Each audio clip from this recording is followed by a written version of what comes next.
Yes, everybody, hello, welcome back to Forever United TV. Welcome along to today's Watch Along. It's the chance for Manchester United to make it back-to-back wins. We're playing Brentford at the GTEC Stadium. 12:30 kick-off, just short of an hour now before we kick-start. The teams are in. We're going to go through them in a minute. I want all of your live chats in as well, everybody. I'll bring as much of that up on the screen as I possibly can as well. So get your thoughts in. Get your thoughts in, first of all, on that team, because that's where we're starting today. You've got all of the odds, you've got all of the teams and everything and graphic-wise up on your screen as well. We'll get the video printer up and the scoreboard up once we kickstart the game and everything. But this is your chance before we kick off. We're going to get your thoughts on everything leading into this. We have been talking all week around the team, what we think will happen, what we think should happen. Everything that really right now Manchester United need is all coming down to these players on the pitch right now. Ruben Amorim, the team that he selected. Again, there'll be a few complaints, I think, around what's going on with this team today and who we've actually selected. That coming up now. Quickly before we get started, thank you again to Match Bingo and Match Day sponsors here on Forever United TV and Football Talks. Don't forget, right after this live watch along, we're going to be going right across to the 3 o'clock Saturday kickoff games on Football Talks as well. So we've got a full jam-packed absolute day of it today for you, everybody, here on Forever United TV and Football Talks.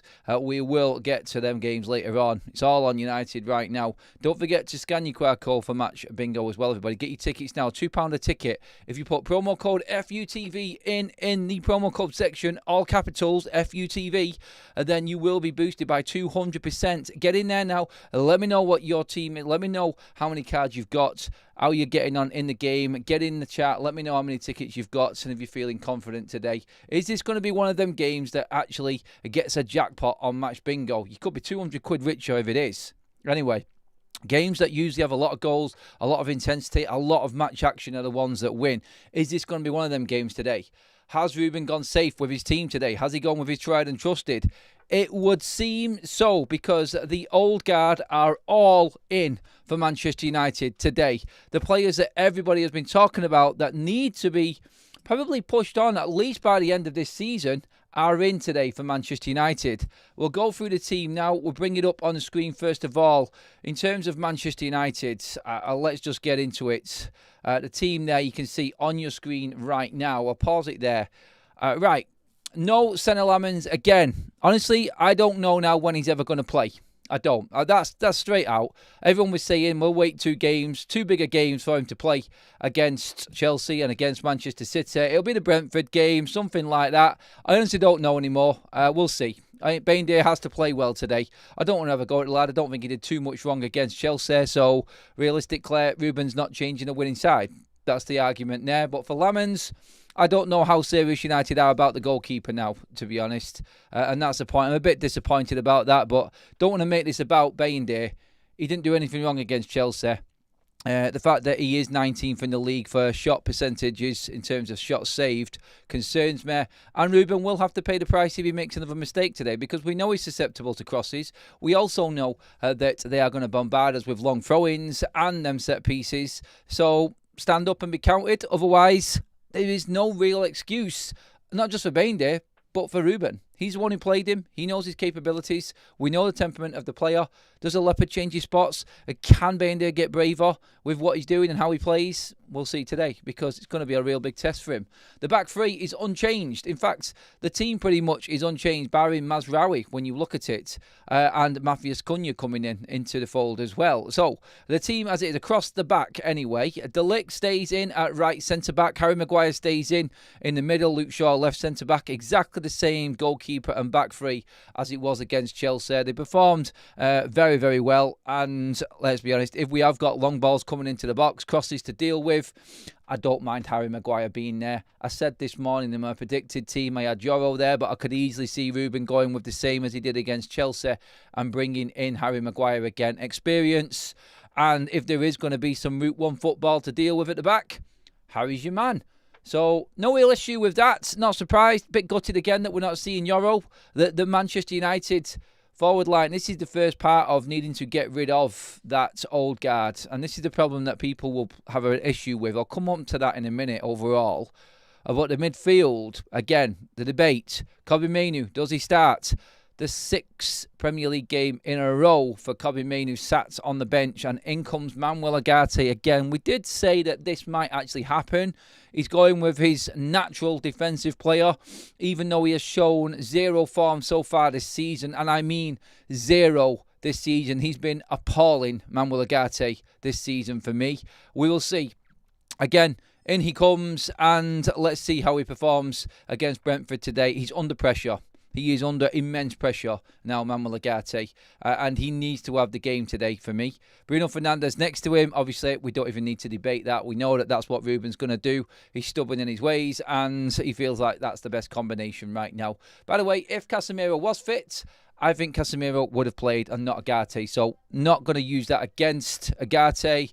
I think for Ruben, he wanted a natural 6 there rather than someone who might be developing there like Kobbie. That's my only explanation for that. Dalot is, in fact, on the right-hand side and Dorgu the left, so he's kept to that, which I'm happy about. I am. I'm happy that we've got a De Ligt supporting Dalot as well. Extra security blanket for any errors that might happen down that right-hand side, because we know Dalot has got a clanger in him on that side. He's going to have to perform a lot better when it comes to attacking, because Manchester United in this game against Brentford, who are conceding goals left, right and centre, not scoring many goals, and obviously are struggling with one win. Ruben's lining up here with 5 defenders again. And you know what criticism will come his way after the game if they don't get the result. 5 defenders. So that, again, against a team like Brentford, people are going to criticise that. So Dalot has to perform going forward. Dorgu has to offer a lot more like he did against Chelsea going forward as well. They're key. Very, very key. Whether or not he would have changed it if Ahmad or Mazraoui was available, I don't know. I mean, you're splitting hairs between Dalot and Mazraoui for quality going forward, in my opinion, anyway. I don't think either are good enough going forward. I just think Mazraoui is a miles better defender than Dalot, and Mazraoui should be in the back 3. That's my opinion on that. Into the front 3, and this is the best bit about this team. Finally, Manchester United fans can see that £200 million strike force starting again together for the first time this season. Sesko up front with Matthias Cunha and Brian Mbeumo either side of him. So really, really happy that we've got our front 3 in place. It was a chance to see all of our summer signings in one game today, but we've not got Lamens in. It's Bayindir. But the front 3 right now, I'm happy with that. I'm not too concerned with that, and we need to start seeing some form of connection between them 3. They need consistency. They need to play together a lot more and build up a rapport and a partnership, I think. And today, I feel Matthias Cunha had some minutes against Chelsea, didn't look fully fit. He's had a full week training. I expect possibly about an hour or something like that out of him today. You've got Kobbie who can come on for him. You've got Zirkzee, you've got Mount. You've got plenty of options to cover for Matthias Cunha when he starts to drop off, which he inevitably will do later on in the game, I think, anyway. So, yeah, no issue at all with that. In fact, I haven't really got too much of a problem with the side, barring really concern-wise Manuel Ugarte in the middle. That's my only worry. I know his hands are tied. He could have gone with Mainoo. He wasn't willing to risk it. And again, like I said, splitting hairs, between Mainoo and Ugarte right now. And that's how poor Ugarte's been playing. If he plays well, and he was playing well, I could totally understand that decision. I can. But he's out of form, and he needs to have a good game today for me. So, yeah, looking at the rest of the team, I think most people can say you could probably guess that was going to happen. A couple of positions here and there. And away we go. The concerns after the game, if we lose, obviously, you know where they're going to go and where they're going to be directed. The midfield, the goalkeeper, that's the only thing. Do you know what? In all of this, if that front 3 hits it off today, then there's no real issue at all, is there, with Manchester United? There's no real issue at all with the back line. We're not talking about them because we've already scored the goals. We need to score more. Score more goals, Manchester United. That's the name of the game. Quickly, just to go through the Brentford side, just want to double check this one to make sure that this is definitely the team that we've got on our screen right now. Yeah, so Kelleher in goal. Coyote at right back. You've got Collins in centre back alongside Vandenberg. Aaron Hickey at left back. Then you've got a midfield holding two of Yarmouk and Jordan Henderson. It's going with 4-3-3 on my screen, but this could easily be a 4-2-3-1. So you've got Damsgaard, you've got Yarmouk, and you've got Henderson across the middle. Then you've got a front line of what I thought it would be. Igor Thiago up front with Kevin Sade and Dango Ataro, who obviously was brought in. I think he was brought in from Bournemouth. I think that's right. I think he was at Bournemouth. I'm not sure, not 100%. I think pretty certain he was. But, that is Brentford's team there today. I said before, look, your problem there and your threat for Manchester United in this game with Brentford is that transition, the counter-attack from us having the majority of the ball, which I think we will do.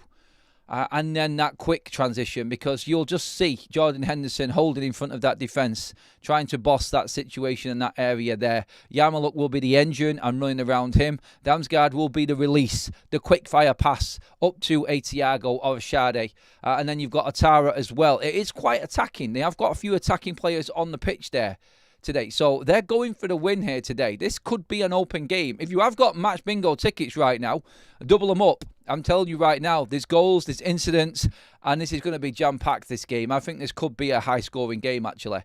Looking at the starting lineup for Brentford, they're going for it. And United are going to have the work cut out for them. This isn't going to be a complete dominant game. I think United will hold the possession stats, but I'm looking at that side there for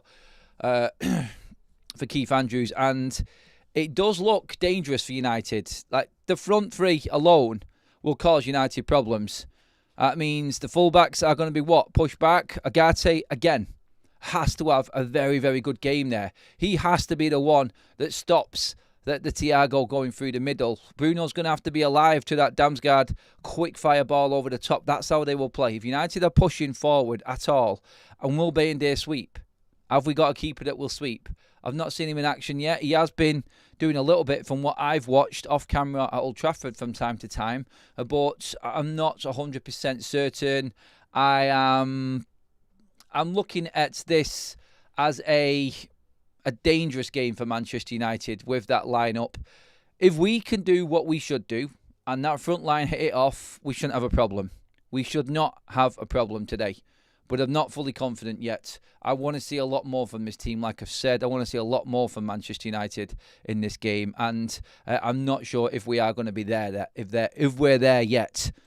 But this is where all of the training comes in. This is where all of the expectation levels come in. Right, let's get into some of your comments on this, everybody. We are literally, approximately 45 minutes away from the kickoff. So plenty of time to have a chat and a conversation about what's going on. We've been through the team there. We'll look at some of the situations as well in a moment about what we could actually do in this game. Quick one for you as well. Anyone who was thinking that the old guard and that sort of old leadership group that needed to be fizzed out, weaned out of Manchester United, well, you've got Dalot, you've got Shaw, you've got Maguire, and you've got Bruno Fernandes, all in the starting lineup today. So again, we're looking at a Ole Gunnar Solskjaer dominated backline and midfield near enough, well, half of it anyway. That again, it's letting that go and moving on from that, and that's what a lot of fans I think will be picking up on today if we lose. Of course, like Ruben said, wins breed positivity. Wins help you forget about them conversations. But you know the fans, and you know the negative hunters, you know them negative Nancys that are ready to pounce today if United lose. We are trying to be positive here as much as we possibly can. I've been very down the middle with my prediction today and what I think is going to happen. I want to be shown today by United. They're going to have to convince me today. I think they can do it, 100%. I think they can do it, but I'm not there. I'm just not there with it at the moment, and I think there's danger today for United. Brian with a super chat, first one of the day. Thank you very much, Brian. This lineup shows Amorim has no balls and he's out of his depth. He is unable to take any risks or move on those who have failed us for years. He will get sacked eventually, and rightly so. Brian, clearly not convinced there one bit by Ruben Amorim's starting lineup there today, and not one bit by the sounds of it. Mike as well in there. Adam, when he gets sacked, it will be the most deserved sacking that has to happen, hopefully sooner rather than later. Wow. Off the back of a starting lineup, the attitude from some of the fans here today, really a little bit surprised and taken aback, to be honest. I mean, let's not forget, what players in particular was you thinking there that brought on them sorts of comments, guys? Let me know. Add a little bit of context to your comments there. Like, what decision was it? Was it the Maguire one? I thought he played well against Chelsea. And I did say this morning, like, as much as I love Euro and want him in, I can understand why he's playing Maguire. The aerial threat, the long throw-ins, which will come into that box for Manchester United today. They're going to bombard us with it. Bain are going to have to be very strong. The late good header of the ball as well for Manchester United. And then looking at the rest of the team, a lot of the time I'm thinking Benjamin Sesko is going to be back on these set pieces for Manchester United as well for his sheer size and presence. And then you're going to have maybe Matthias Cunha and Brian Mbeumo maybe as your forward players and your release. This is how I'm looking at it anyway. I'm trying to make a case for it. Let's just see what we've got in the chat here. I'm looking for some Shaw, little sad man. Is it Shaw that people are not happy about coming in and staying in? Let's just get a few of these right now. It's the Shaw one. He should not be in this team. That's the one. I think Luke Shaw, honestly, when Leacher comes back, that's going to be the question. Because Yorrell should not be dropped for Luke Shaw. He should not be dropped for Luke Shaw. I'm sorry. I think Yorrell deserves to be playing ahead of him. And again, at this point, Ruben, I feel, in defending Ruben in his team selection today, I think he's looking at using the experience and players who are listening to him. I'm not saying Yorrell's not, by the way. I just think he knows that certain players have a certain experience level and nous and understanding of what he wants. Whether or not they play well is a totally different thing. But Shaw being in the side for me today is simply because he knows that Shaw understands the pressure of where he is at right now as a manager.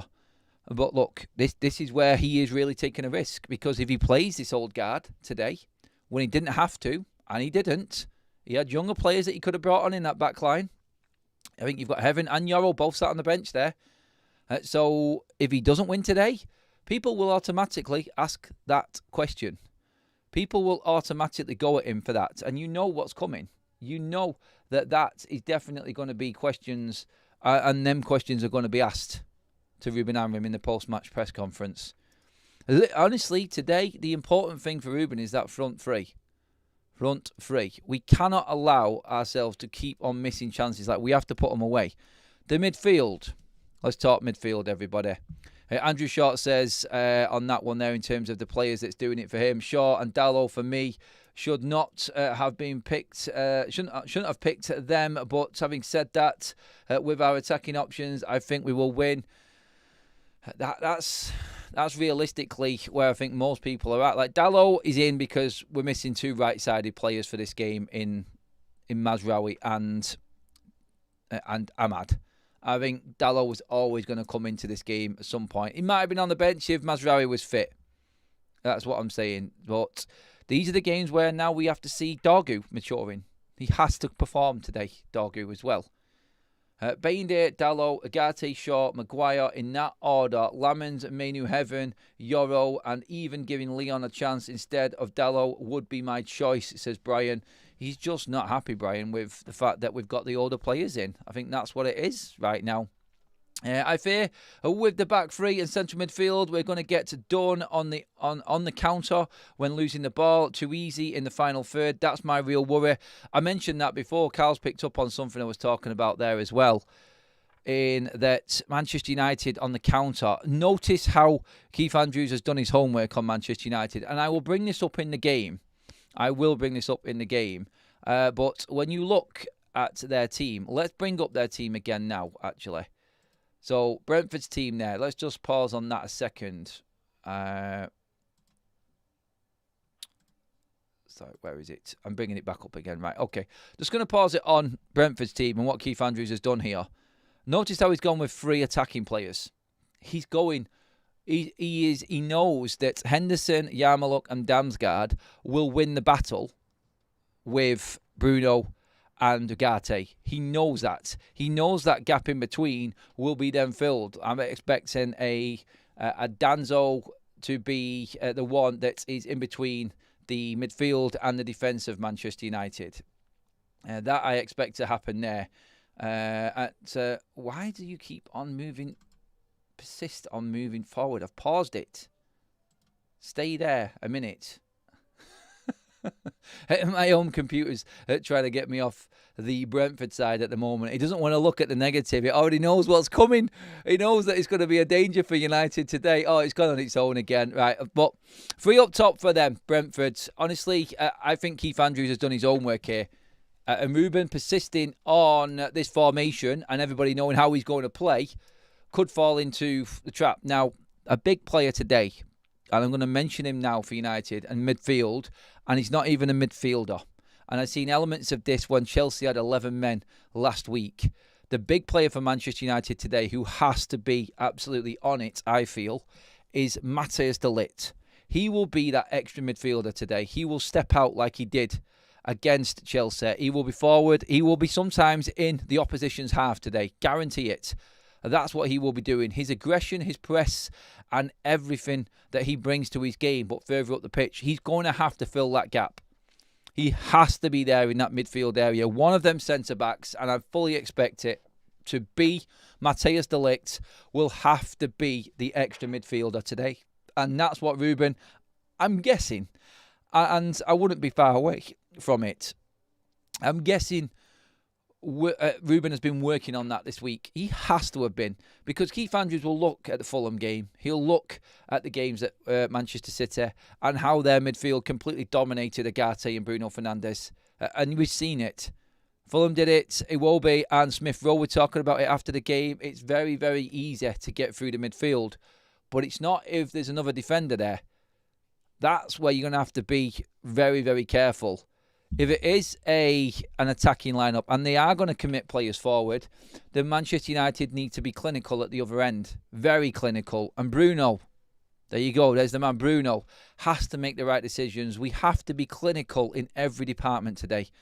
Until this team get comfortable with this formation and this system, we're always going to be living on the edge. We're going to be biting our nails. It's going to be squeaky bum time, I'm afraid. And I don't think that's going to change today. I really don't think it is.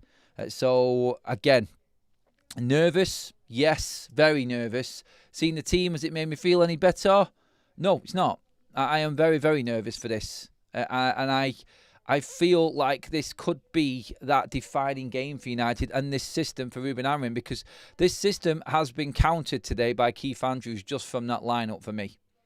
And that's what I feel is really going to win the day. If the system beats this and the players are used to it, then no one can complain about what Ruben is doing.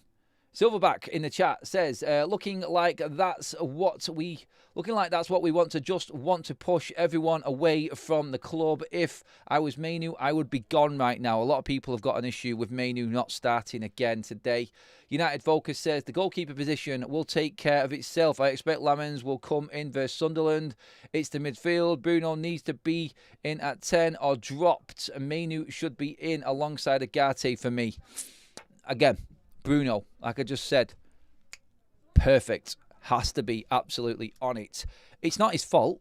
He has to be perfect. It's the fact that Ruben is trusting in him so much to actually be in there and doing this job. So let's see if Bruno Fernandes indeed does have that game and indeed is capable of performing to the levels that Ruben Amorim needs, because he's going to have to be absolutely on it, defensively and attacking this week. So I'm not confident. No, I'm not. That's why I need a drink. Oh, whiskey in that. No, there isn't. I promise you there isn't. Wesley says, Adam, what will be your starting 11? I did have my starting 11. Quickly, actually. Just to show everyone what my prediction was. And I've kept it. I've kept it there for everyone to see. My starting, my preferred 11 would have been this. I'll pop it up on the screen quickly right now. So mine would have been Lamens in goal, Yoro, De Ligt and Shaw. I would have had Dorgu, Mainu, Bruno and Dalot. Not much change really from what we're seeing, to be honest. That would be my system. So in there, what have you got? You got Agate in instead of Mainu, and you've got Maguire in instead of Yoro, and the goalkeeper Lamens and Bayendare. 3 different decisions. And I did say this morning when I popped this team up that I was expecting them changes to happen and Manchester United would not go with this lineup. I had a feeling Maguire was going to come in to counter Brentford's aerial threat, which will be a problem. I thought Shaw, he never likes dropping Shaw when he's fit. I think Shaw plays at the moment. The only one that could really scupper Luke Shaw is Leacher, because he loves Leacher so much. Honestly, I think that's where Ruben's head is at the moment. But let's not forget how poor Luke Shaw was in the Manchester derby. And again, I didn't think Luke Shaw was that good against Chelsea either. There's a lot of players that need to play well. Carl says this is why Shaw is playing, so De Ligt can play on the right and step in. You can't do it from the central position, so Maguire has to play and Shaw left as left-footed. And Yoro can play left centre-back as well. But like Carl says there, the formation, the system, the big problem that everybody's been talking about is fully dependent on the team knowing exactly what to do at exactly the right time. It's a complex formation and system to figure out. Some players are starting to swim. Some are sinking, but they're drifting away as well. It's sinking and gone, basically. And we're finding out game by game here who is adapting to this system. And I think Ruben feels Luke Shaw is. Look, don't get me wrong, like Luke Shaw is a defender when he's fit and he's at it, at his best, he's unstoppable. He really is a fantastic defender when he's on it. I'm just worried that we might get the Man City performance from Luke Shaw today. Look, I'm praying that Man United don't give us the opening to the weekend. Look, I've had to leave Alfie's game for this. He was winning. Frankie has won her game as well already for Prestwich. So we're on a winning start so far. I'm going to go 2 wins in the bag. United make it 3. And then Kaz wins tomorrow. And then we make it a all-around weekend. And everybody's happy. And now, I just wanted to get your thoughts on the actual table. So let's have a quick nosy at the league table right now. I'm going to fast forward a few of these here and then pause it. Right. So, as we can see, Manchester United 11th at the moment. If United get a win today, any win at all, 1-0, whatever, we go into 5th right now. Nosebleed territory, indeed. If United fire and United win 3-0, we go into the top 4, people. And I was saying this earlier on. Now, let's try and drive a positive. The team's out. Everyone's got an issue. The old guard is still in. We're finding issues. No main new keeper and all of that. Right, we've covered that. What about making the top 4 today? Can United actually do it? It's like, this is so important today, this game. I'm telling you now, like, we need a performance from Manchester United. And more importantly, we need a result from Manchester United today. This is now crucial. Absolutely crucial for Manchester United. At this stage, we need to be fully momentum building and continuously consistent winning games. And there's 2 games in front of us now that transform that league table, everyone's opinion of Manchester United, and we're set. Because we're into the middle of October after we've played these next 2 games. If we win them both, we are in the top 4. Guaranteed we're going to be in the top 4 with the games and how they play out and the fixtures that are coming up. That, again, just shuts everybody up. Because I've said this before, many shows, the table doesn't lie. And come October, you kind of know the people that are in and amongst it. And look, by the time we've played our 8th game, it will be Liverpool. We'd have played Liverpool, we'd have played Chelsea, we'd played City, we'd played Arsenal. We'd have played all of last season's top 4. And if we win the games in between that we should be winning, everyone's going to be looking at that and going, well, United win the games they should be winning, which they didn't last season. And they're competing with the teams that are right up there, which they did in bit last season as well. There's your transformation. Them Liverpool games mean even more for Manchester United if you beat your Brentfords and your Sunderlands. And that's why today is massive. Not just for Ruben, not just to shut everybody up about back-to-back wins. I'm sick to death of every opposition fan, pundit, and everyone coming in on this constantly, all of the time. Back-to-back wins since 2023-24 and all of this jazz from Manchester United. Honestly, F off. God, I'd just love to stick it back to the opposition fans and the pundits. Honestly, every time I go on Sky, I'm getting absolutely battered by former players laughing about me trying to big up Manchester United's chances. Honestly, I'm sick of it, and I want it to change. I want it to change. I need it to change. So, again, for God's sake, United, step up today and actually do what you are supposed to do. This is a game that you just need to win, and you should be winning. Right. Again, everyone's saying the same thing. Joel today says, must-win game today. Adam, Jack saying exactly the same. So important for us to get the win today. It's absolutely massive. Absolutely massive. Earth Peace says, honestly, I never expect Maine to start since Amrim already said he's competing with Bruno. The only thing that shuts that up, Earth Peace, is if we win games. If we don't win, again, I'll add that to the list of criticism that the journalists will be writing out in that stadium in the G-Tech. They'll have a pad. Right, goalkeeper, why didn't you change him? The old players coming back in, the same players playing. Even with your signings in through the door, you're not playing them. You're playing the older players still. There's number 2. The fact that Mainu's not starting games, there's number 3. The strike force not working, number 4. Your win record, number 5. Back-to-back wins. Is it the same as last season? Why is there no progression? 7, 8, 9, 10. There'll be a list of critique coming his way after this game that just gets completely shut down if United win. That's it. That is it. Simple as that. Wayne says, what was the point in Lamens if not going to play him? Might as well have Heaton in his place. Look, if he plays against Sunderland, then people will say, I understand that. That's the easiest game for him to come into. Honestly, like, when's he going to learn? Like, Manchester United are under pressure every single game. The way that we're playing and the way that we finished the season last year under Amorim, every single game's a bleeding cup final. So it doesn't matter. It really doesn't matter. Lamens will get in as soon as Baindir makes a mistake. I think Amorim is loyal, stubborn like that. Yeah, I could see that happening.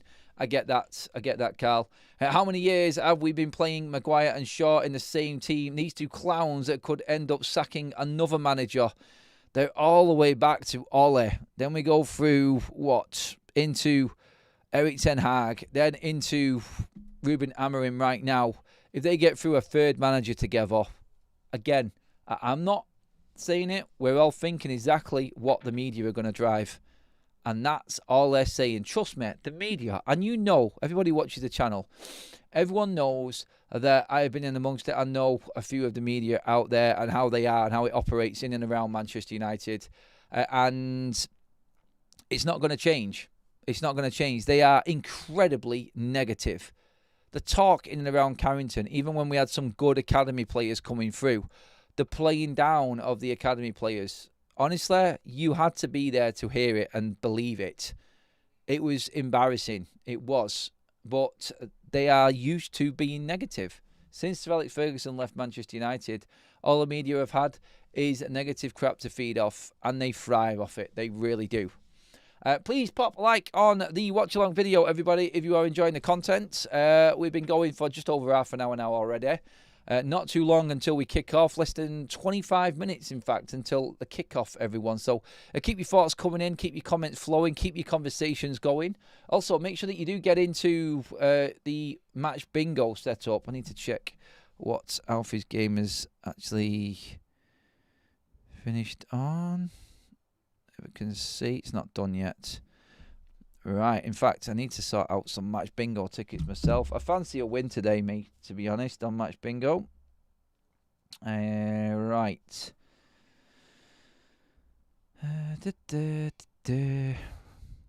How many match bingo tickets has everyone got? Is anyone playing today?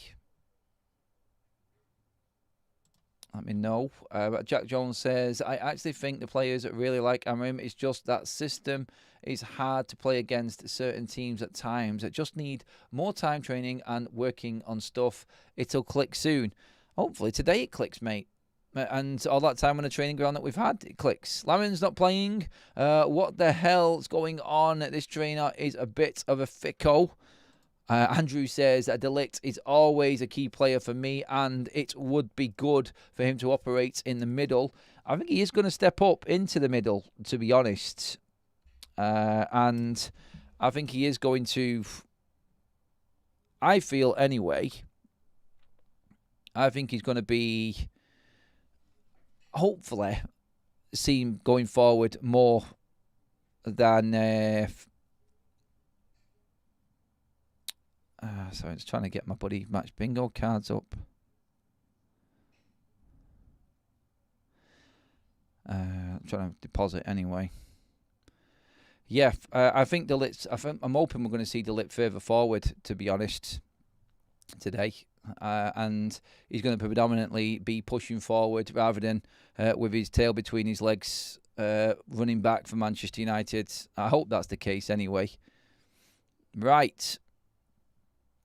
Where is it? Match Bingo. Let's get my tickets in. For God's sake.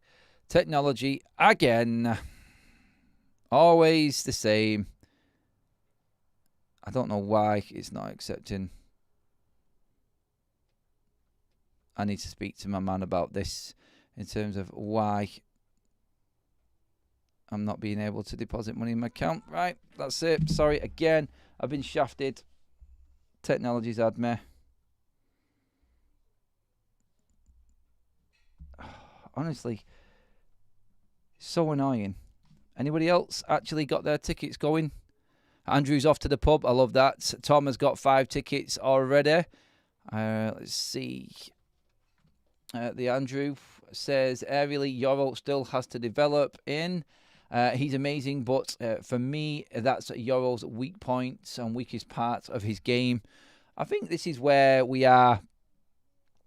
I think this is honestly where we're at with this team right now. I feel like United are bringing Harry Maguire in just to counter what's actually happening with their attack and what Keith Andrews is going to do. If nobody actually watched the Chelsea game, like seriously, the Chelsea game should tell you exactly what we need to worry about today. And we need to worry about that long aerial, the situation of long throw-ins and things like that are massive for Manchester United to deal with today. All right, let's see if I can get this done now. Okay, confirm that.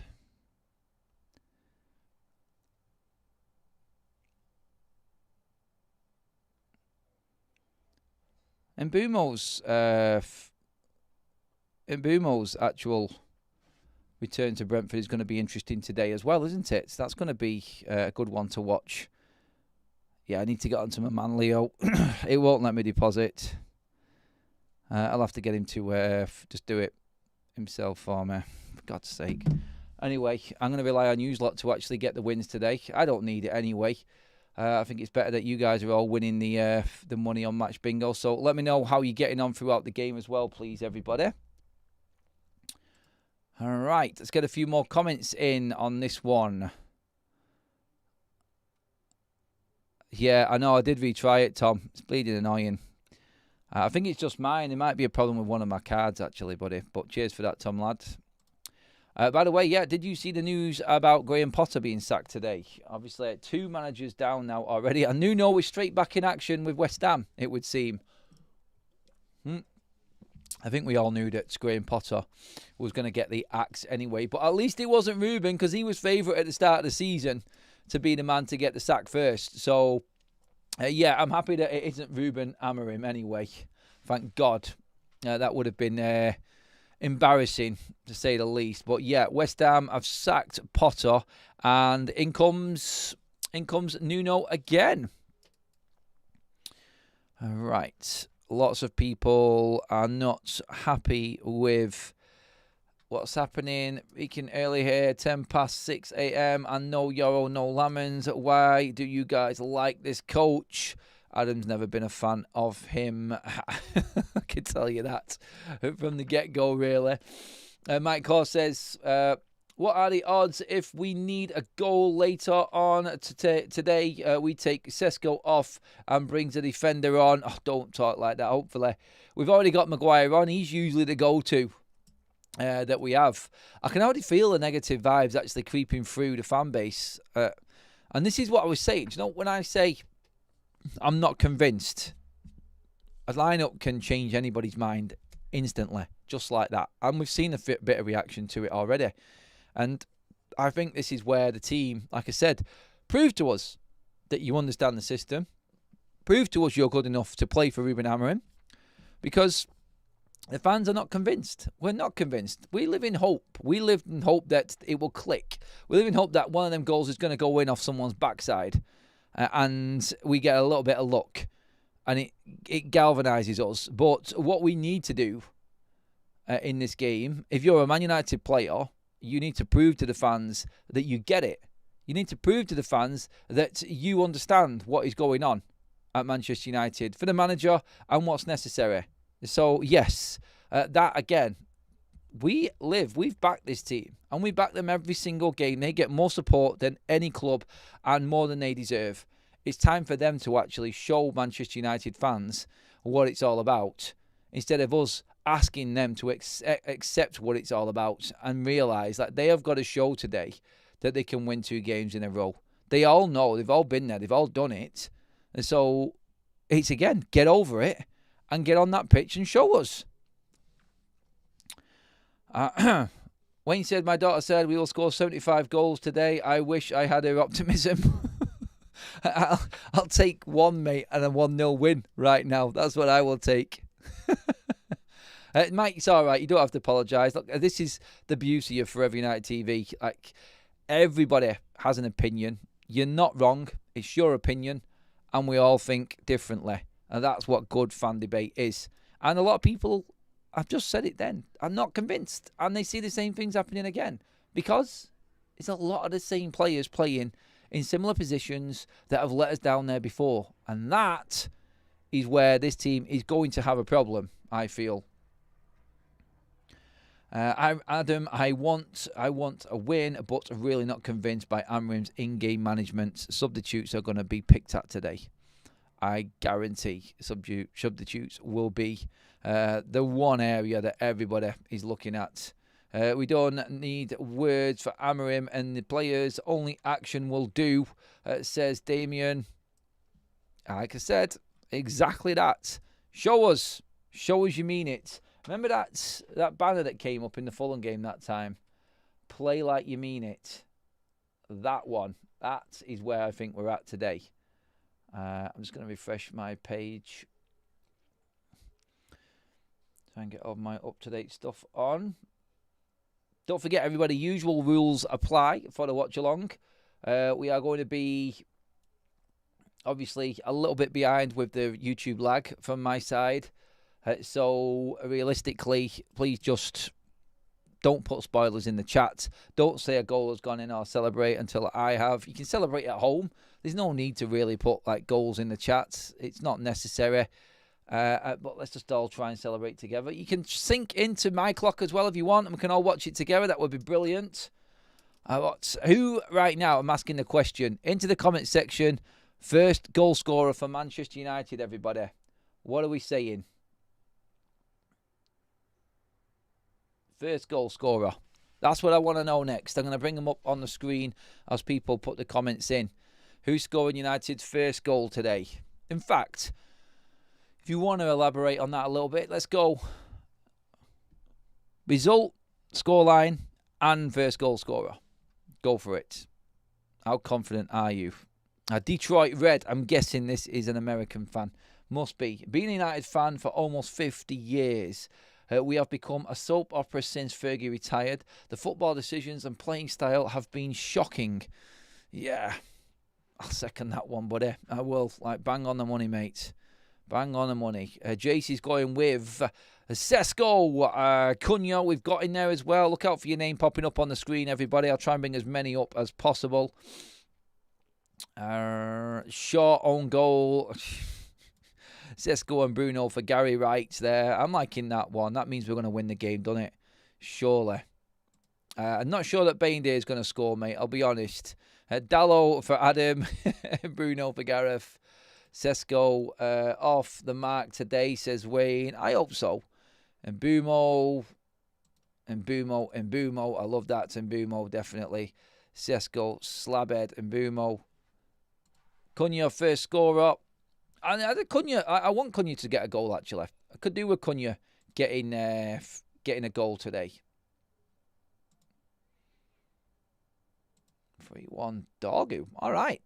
So Wilhelm says 2-0 and Mbumo and Sesko. Dallo and Bruno assist. Man of the match in Mbumo. Now there's context and detail for you. Look at that. A Bruno pen, says Nigel. That wouldn't surprise me one bit. A bit of hope there for Gray as well.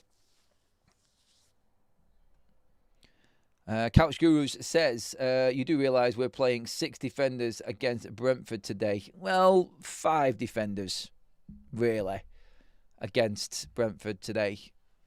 Because we're not counting Agate as a defender. He's a midfielder. I know what you're saying. I do know what you're saying. Maguire, 95th minute. Oh, God, I don't know if my heart could take that. Do you know what? Honestly, the one result I don't want to see today is, for God's sake, don't be a 0-0 draw. I couldn't handle a 0-0 draw today, please. No 0-0 draws, everybody. Definitely not. Thank you for all of your score predictions coming in, everyone. Make sure you do keep coming in with your comments throughout the game.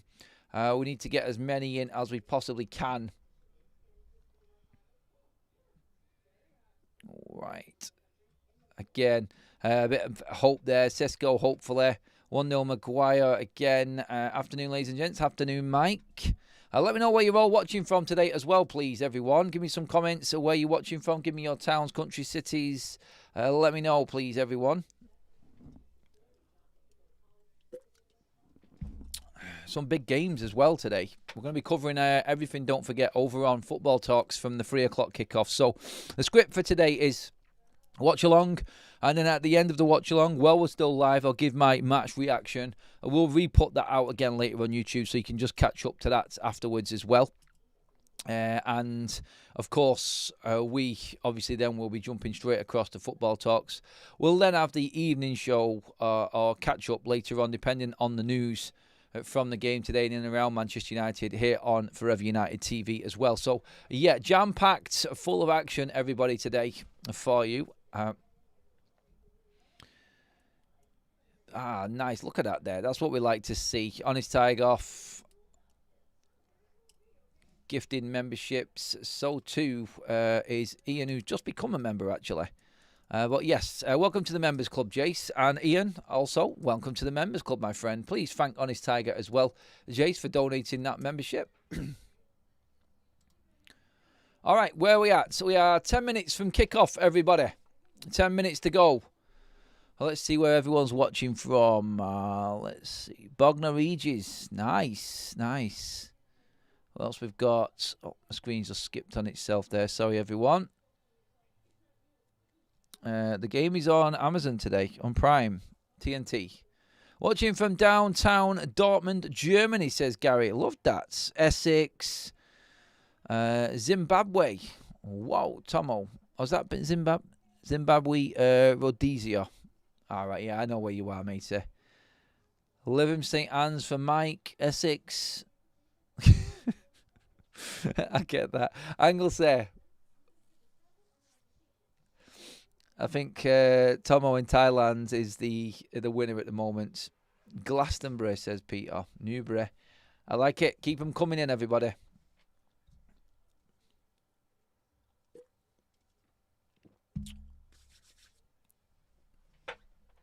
Oh, looking at the other fixtures as well, which one stands out for you today? In fact, you can actually talk to me now while we're on FUTV, because we're going to be jumping straight across to Football Talks later on for all the 3 o'clock games. Which fixture stands out in the 3 o'clocks. We'll pop them up on your screen in a minute on the carousel. But which game today? Which 3 o'clock game should we concentrate on here on Football Talks? Run through them quickly. Chelsea, Brighton, Palace, Liverpool, Leeds, Bournemouth, City, Burnley. They're your 4 options for the 4 o'clocks today, everyone. I'm thinking Palace, Liverpool's an absolute doozy to get into. That one will be... I think that's going to be tasty, that, especially with Liverpool, another double game week. That would be interesting. You know what I'm looking forward to as well in this? As soon as it kicks off, the table automatically updates. So Manchester United should move right up into the top half of the table as soon as the kickoff comes. And I'll go, yeah, here we go. I'm claiming it. I think Liverpool, yeah. Can Palace beat Liverpool? I think that's the game we should concentrate on. We'll flick through them all anyway.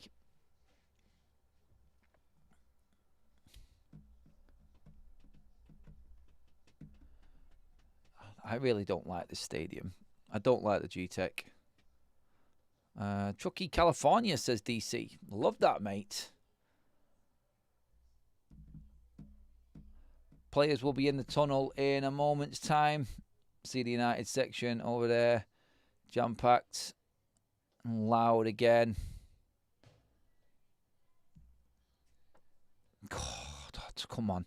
Honestly, right at this stage now, I'm just like, please, United. Let's just do this today. There's no excuse anymore. Let's just do this today. Come on. Let's get some more comments in as well while we're building up to the players coming out. I feel like we've rushed Dallo back because we have no one down the right. Hopefully he doesn't get injured. Well, look, if he does, then honestly, is it on Ruben? You have to say it's on Ruben at this point, don't you? Yeah.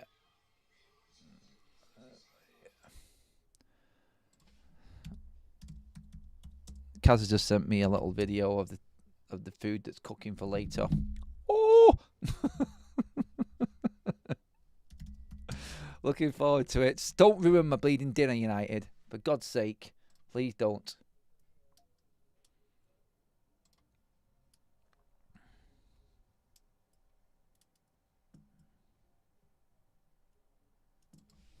All right.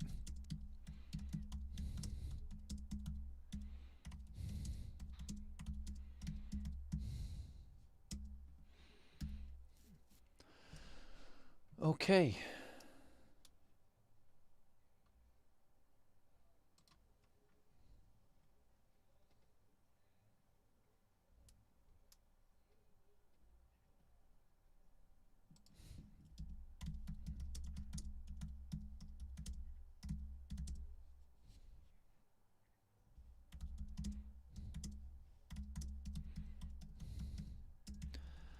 All right, here we go, Reds.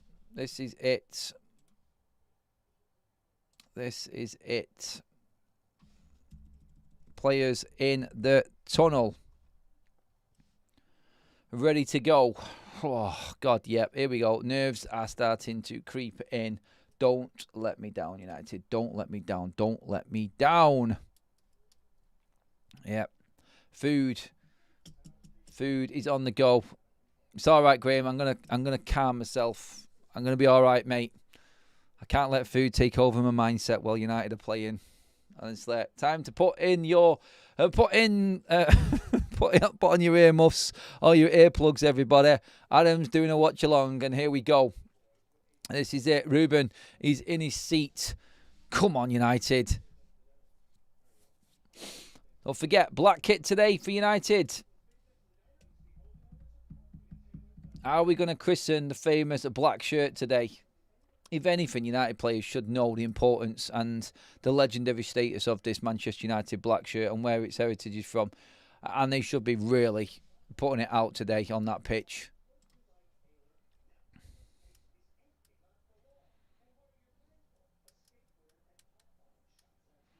Andy, for the tickets, by the way, you should be able to still buy tickets for the you should be able to buy tickets for the pub watch along, everybody.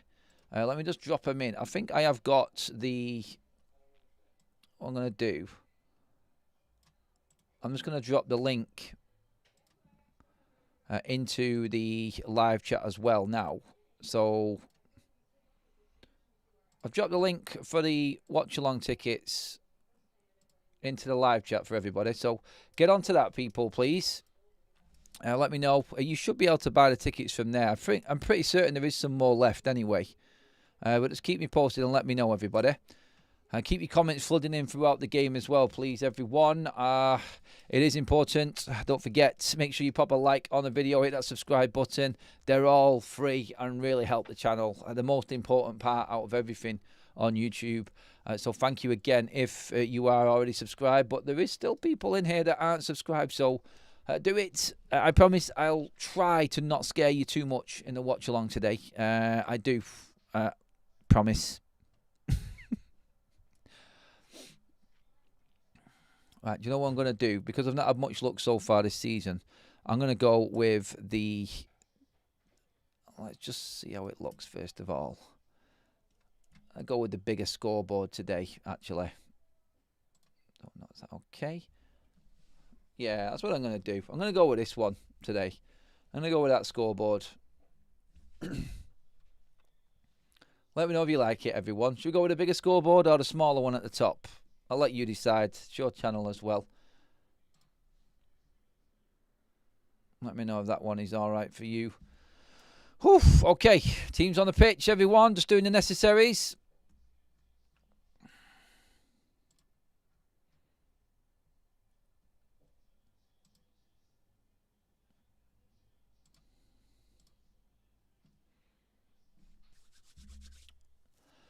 Oh, teams again, just for everybody. Kelleher in goal. Coyote across the back for Brentford. Alongside him across the back is Collins, Van der Berg, Hickey, Damsgaard, Henderson, Yamaluk in midfield, Ataro, Igor, Thiago and Shade up front. For Manchester United, the important one, everybody. In goal is Bayendare. Across the back, Delit, Maguire and Luke Shaw. The middle four is Dallo, Bruno Fernandes, Manuel Ugarte and Patrick Dorgu. Up front, Mbumo and Cunha supporting the big man, Benjamin Sesko up top. Let's have it, Reds. Come on. This is it. This is the moment. This is when we make 2 wins in a row for the first time in over a bleeding year. Has to happen. Over a year since United won 2 games in a row in the Premier League. Oh, it's beyond staggering. It really is.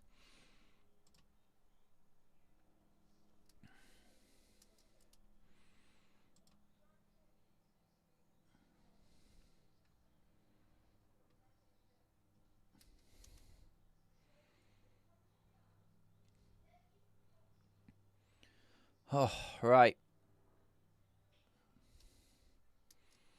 This is it. Is everyone liking the scoreboard? Is that okay? Sure, I bet we're really good today. That's fine.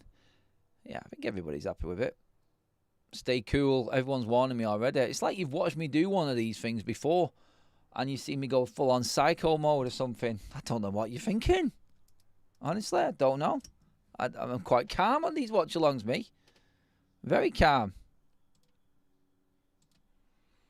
All right. I'll get the old video printer up as well when we kickstart everything off at the bottom of your screen. I am probably a few seconds behind. Excuse the lag, everybody. Please do excuse the lag. I'll put my time up on the screen where we're at as well. So you can all sync in if you want. All I ask is that we just don't put the spoilers in. And nobody mentions goals as we go. Nervous? I'm always nervous for United. I'm always nervous for United. We do have Ref Cam on the go again today by the look of it. Interesting. So much operation getting a bleeding game going, isn't there? All right, everybody. This is it. We are about to get underway. Can United finally do it? Can we do it, everyone? My God, the nerves kicking in right now. It is annoying, to say the least. Right. I know we're just a few seconds out, but we are underway, everybody. My clock is in, and that is my time for the game that I am watching on my screen. We're off. I do like the look of that kit. Dalot gets battered by Sade first, second, and he was ahead of him of the ball. Honest to God, mate. And Dalot almost gives a free kick away. The refs let him off there. That's not comfortable for me straight away from Dalot. Sade's going to absolutely rinse Dalot from what I've just seen in that. Take a step back, Dalot. I think give him a few yards. Pace-wise, that looked quite worrying early doors for me just there then. But yeah, let's pray that situation develops positively throughout the game. In a weird way, sometimes when I see early signs like that, I'm thinking, right, okay, at least you know what you're up against now. Who thinks that's an ugly kit? That's not an ugly kit. I actually like that kit for United. I think it looks cool. I love the black kit. I think the yellow shorts. What do you think of the yellow shorts? Is that too much? I don't know. I don't mind it.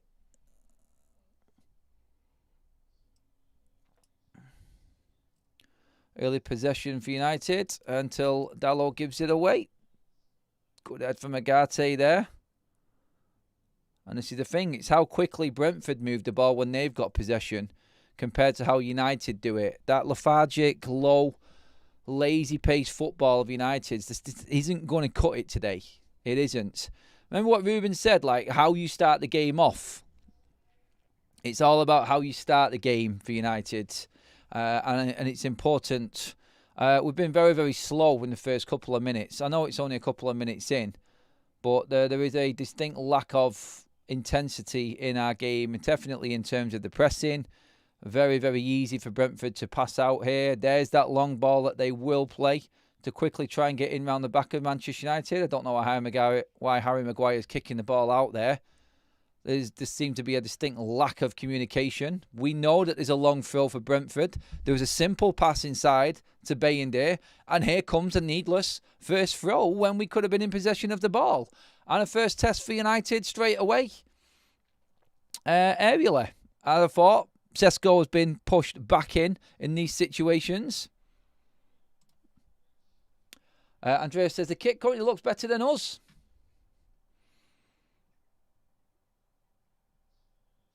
And the kit is definitely dividing opinion anyway.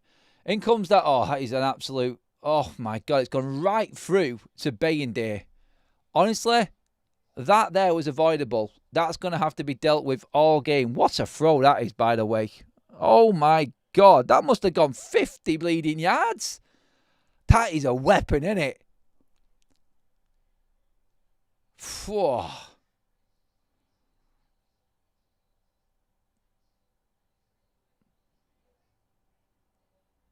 Poor from United so far. Really bad passing. Honestly, I know it seems like I'm being picky, but it's that intent how you start the game. A lethargic pass from Bruno when Mbumo could have been away there. He just kicked it straight out of play. Dalot struggling to get the ball under control early doors. Obviously, I'm expecting him to settle at some point. I just hope it doesn't cost us as the game goes on. But at the moment, it's looking very, very...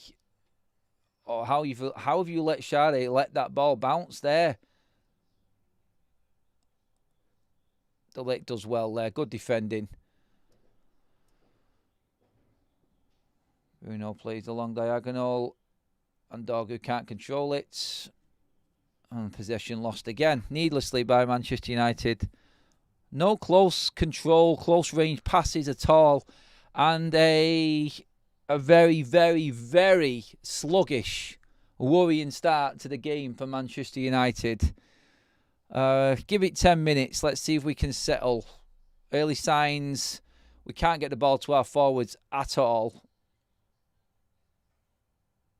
That ball's out. That ball's out. Why is the ref on the line or not pulled that? Good ball from Maguire. Here we go. Cunha. Sesko. Get a touch. Get a touch. Oh, it's blocked. Nice. Good from United. Go on, Brian. Sesko's in. No. Edge. Oh, man. The passing. Sesko. And there's that quick break. Look at that from Brentford there. That's the ball out every time. aware of that. Sesko's pass back there to Cunha. That was poor. He's right behind him. It's a good chance for United, that. Well played, Harry Maguire in the middle of that there. Came forward, strong pass, seen Cunha in space, releases Sesko instantly. I like that. That was a good sign from United there. We had Brentford instantly on the back foot there. So, yeah, that. Okay, good. Long diagonal. Dorgu's offside. Got to be better. Promising. First shot from Sesko blocked. And then on the rebound, after Mbumo slides it in again, it just plays it behind. Plays it behind Cunha there. That was a chance for United. Hopefully that will settle us. And we can look at that as a moment where, going forward, we clearly, with Cunha and Mbumo and Sesko up front, can do damage to Brentford. Talking.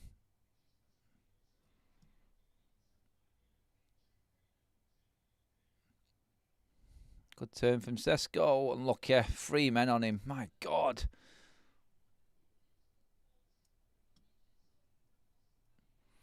United moving forward in waves there. Looking to try and pick up the ball high. That's better play from United. Unfortunately, Mbumo's pass not quite at it. Oh, right.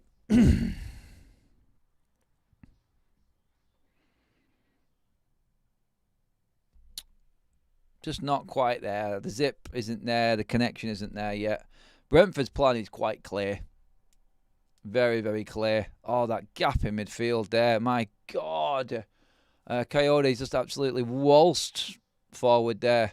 Under no pressure at all. I think Brentford will probably feel the more comfortable of the two sides at the moment. United clearly look like their plan needs work. Good tackle from Agate. United's plan clearly needs a bit of work and time.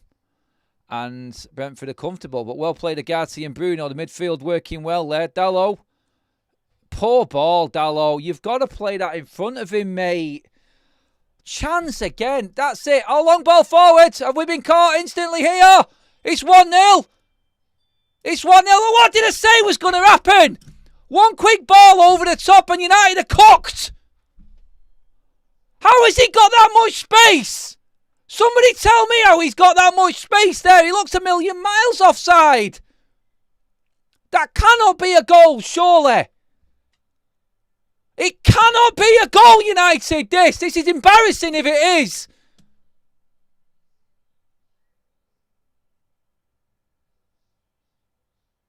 Oh, no, it is. He's onside. Maguire, this is the problem I said would happen.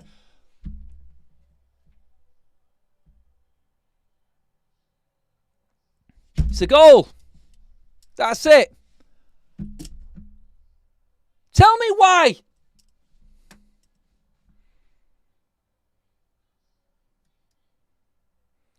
Thiago slices it top bins as well. Like literally, when your luck is out, your luck is out.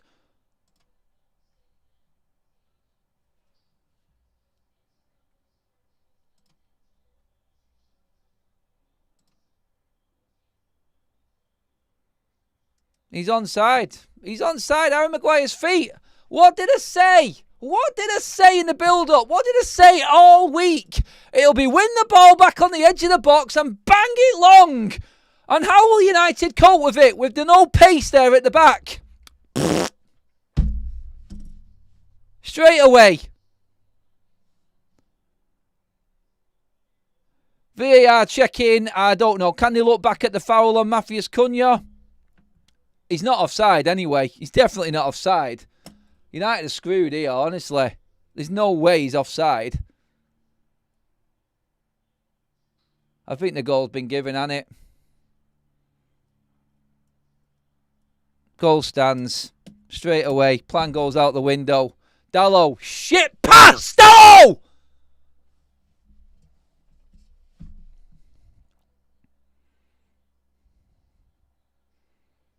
Fucking team.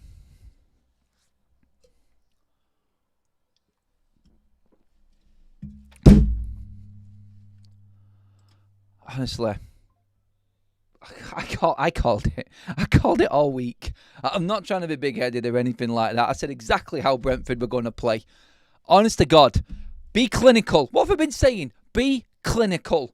Make sure that forward pass works. Make sure that you're in a position to not be left one-on-one at the back. They did it to Chelsea. It is the most simplistic system out there.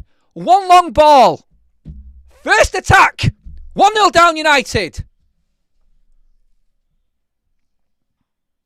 Let's take away the fact that he completely shanks the shot and it goes top bins as well. How fortunate can you be? Here we go again. If we're going to go by anything now as to what Carlos, mate, seriously, how can you chill watching this? How can you chill watching the start of that game, mate? Come on, mate, get a grip.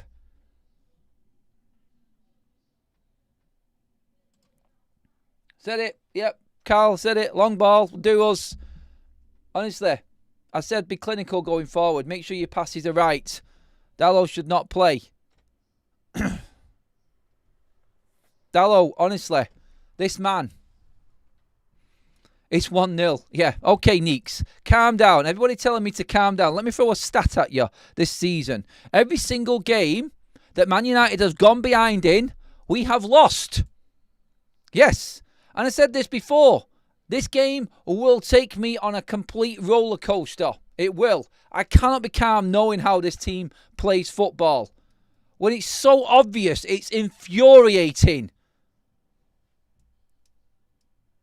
You know what's coming. If we know what's coming, how can professional coaches and players not know? Come on, United! We just don't freaking score, or we're not clinical enough. Cunha just drags one wide there. This now, do you know what? At least they've got the rage out of the way. At least we can now see what this team can do. It's all right scoring the first goals and controlling games from there. But what do United do when we're behind? What can we do when we're behind? Have we got the balls to deal with the adversity and the negativity which is automatically going to come our way? Here comes the long ball again for Brentford. United don't win the first one because it's... Finally we get a free kick. God's sake.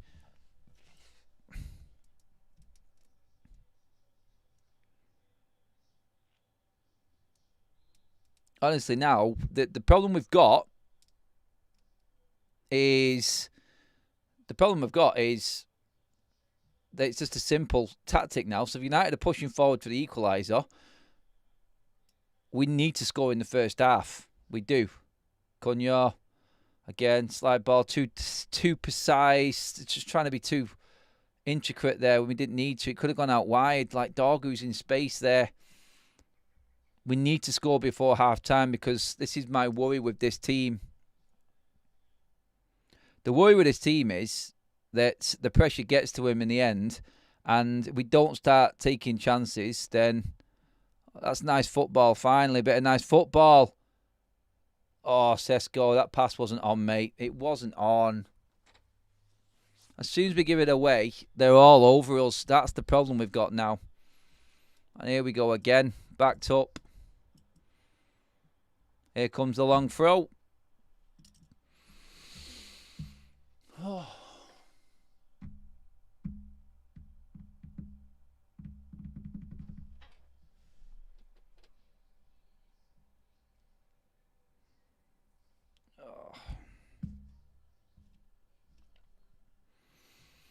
Well, the league table with us up in the second half, top half of the table didn't last long, did it?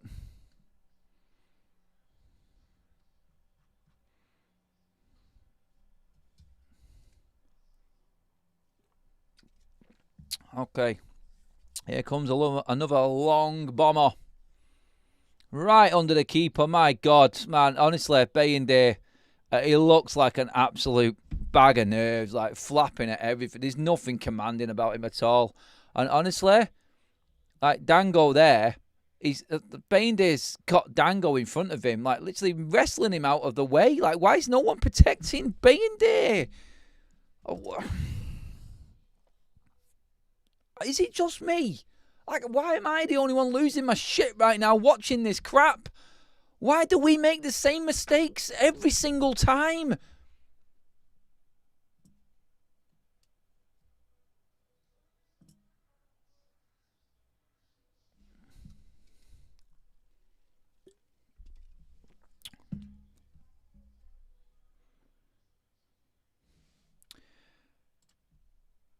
Junior says the good times are coming, apparently.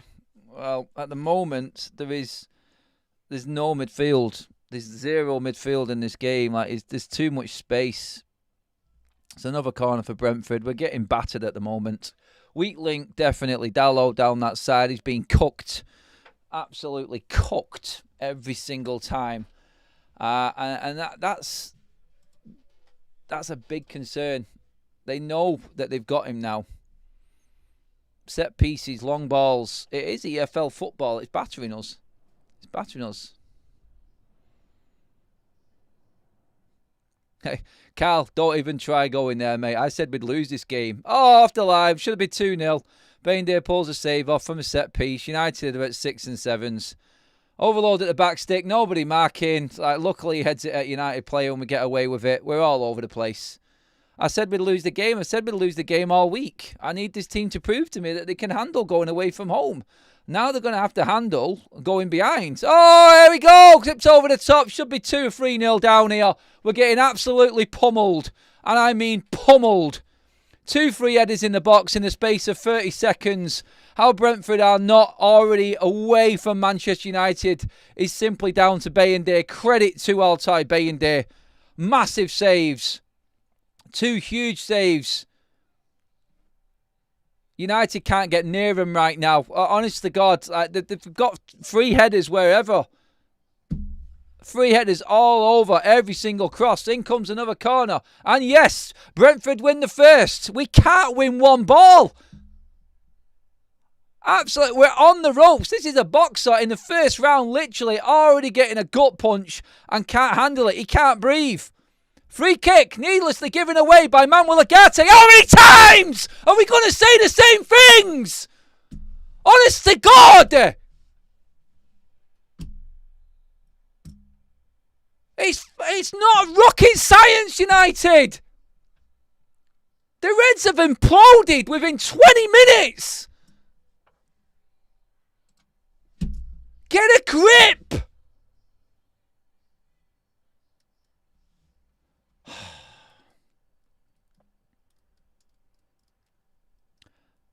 Is Radcliffe considering his options? Honestly, like you've had all week to prepare for knowing exactly what's coming. Let's see this out. Honestly, I feel like I'm done after 20 minutes. I'm going to see if I can challenge myself, actually, to try and stay calm. Look, we lose the first header again. Honestly, like, wow. One of our big players is going to have to really do something for us in this game here. But I don't know who our big players are anymore because we can't get him in the game. Cannot get him in the game.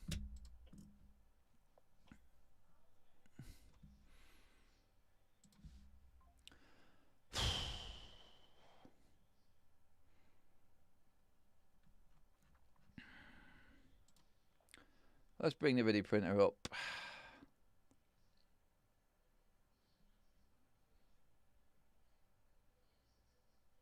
Oh, is it in? Have they scored again? They have, haven't they? I've just looked away for a minute and there's a cross coming. It's 2-0. It's 2 fucking 0.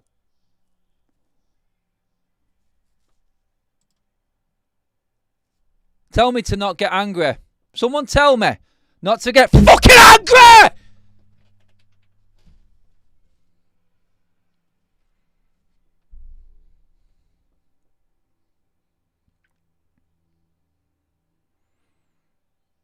Didn't even see it.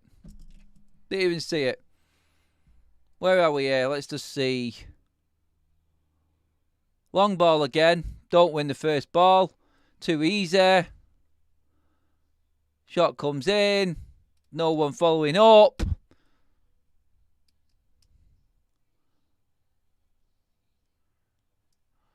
Dalot loses his run off. Fuck off, Dalot.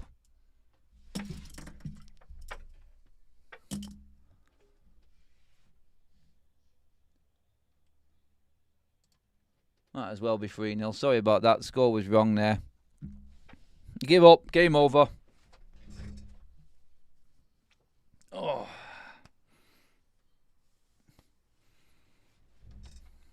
Honest to God, like I don't know how my head is still on.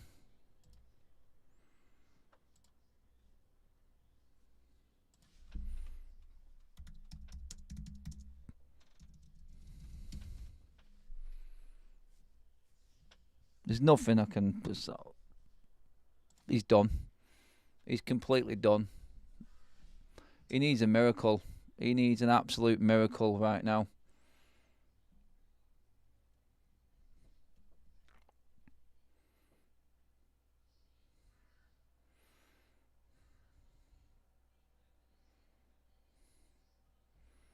Look at that there. Wow, we are weak. We are so weak. Oh my God, we're being battered all over. They're winning every single 50-50.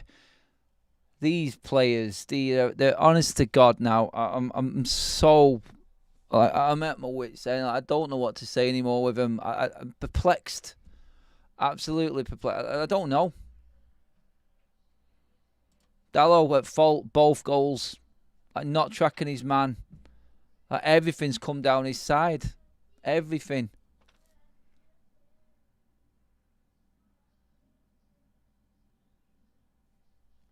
We'll see how brave they are. It's too easy for Brentford. We said long balls. 2 long balls have done us. I said long diagonals. Long. I can see it. I can see it. Thanks for that, Zane. Cheers for the super chat, mate. We go. Banter FC starts all over again. Full week off to prepare for absolute dross. We are embarrassing. We are absolutely embarrassing. And they are embarrassing this fan base.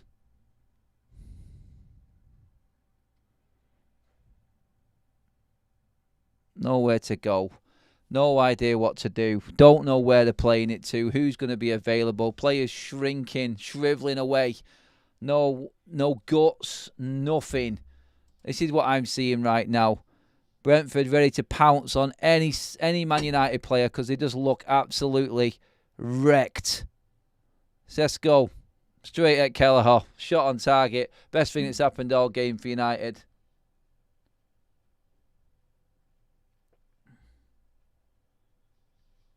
Why are my stats not working? Right. Sorry, everyone. Just had to reset everything there. That should be back on the screen right now. Just a double check. Yeah. There we go. It doesn't look any better with a refresh either, does it? 2-0 down. Current place in the table. Well, United back down into 13th, -4. 3rd defeat of the season. Ruben is done if this stays the same. I'm sorry, he's done. There's no excuse anymore.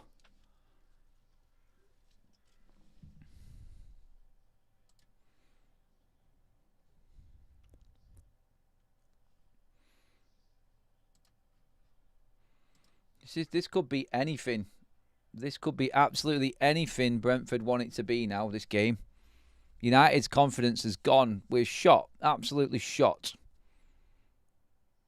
Look at this there. Like Agate, I don't think he's won one ball. See, and then Dorgu gives a needless free kick away.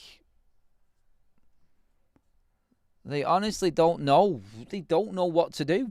They don't know what to do, how to react. They haven't got the mentality to handle.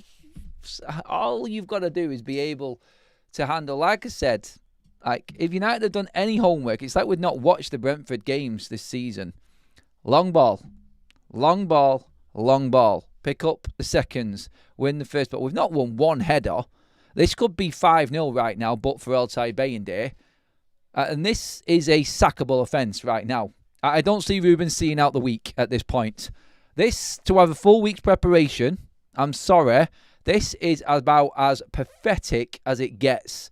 And here we go again with another free kick. This is the 4-0 first half from Ten Hag's second game all over again. And right into Bainde's hands. Why? Because Brentford won the header again.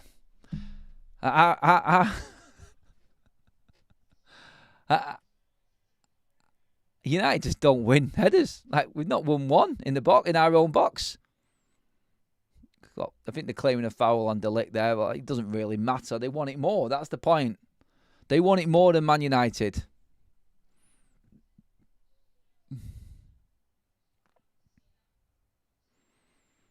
Agate, good play. Pass is shit. Go on, Sesko! How's that not gone in? Get in! Sesko! Don't you dare disallow that goal, you prick! Come on!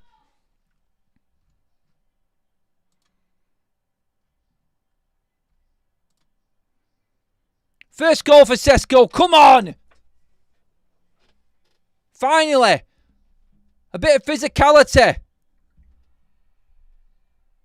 Credit to Brian and Mbeumo here. Actually not giving it up. One attempt from Sesko. 2 attempts. My God, 3rd attempt, in it goes. That's poor from Kellehoff. Like, 2 saves. Like, seriously? We needed that. Come on!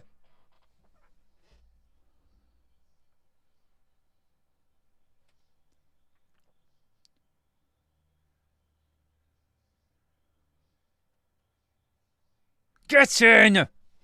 Come on! VAR for what? There's no VAR decision to be made.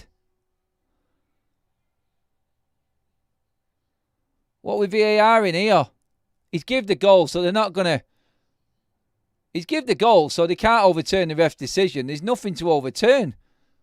I don't know what they're looking at. That's a goal. Honestly, if this gets disallowed, you might as well give up. No, it's given. There's no way that he can turn that away. No way. Oh, fucking reset United. Good God, man. Wow. Right, confidence booster for Sesko, maybe. I said, like, get your match bingo cards, didn't I? This game is going to have goals in it. Well, hopefully United react from getting a little bit of luck and a ricochet go our way. Oh my God, Agate. This guy. Oh, Maguire, calm down. What are you doing? Someone get the ball under control, for God's sake. Well, I think we can put that down to a Brian and Mbeumo assist for perseverance and not giving up on the ball. Clearly.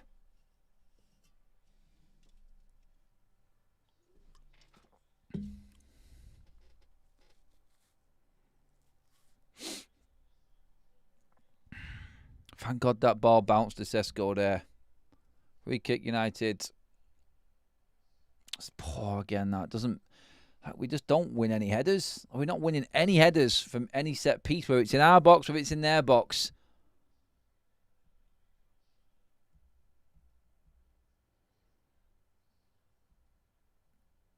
Sesko's touch and hold-up play has been very good so far today.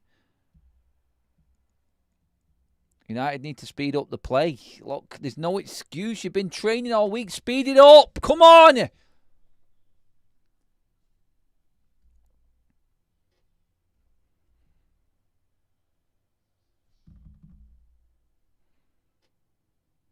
Why are we going so slow? Don't sit on this.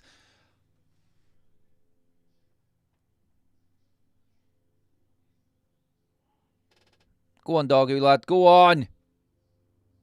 Use it for... That's a free kick, ref. Well seen. Thiago. Come on.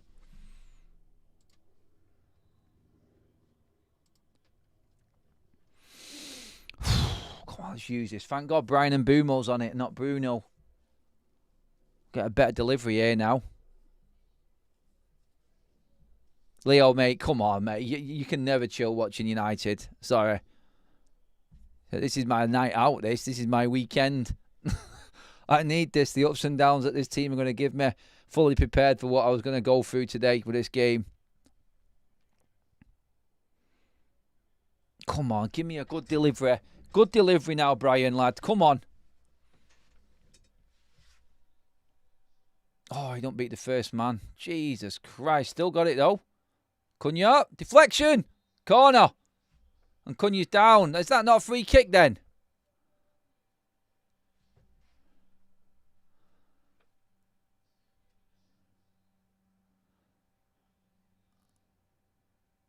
Yeah, I'm a Luke going charging out at him there. Luckily, he's back on his feet again.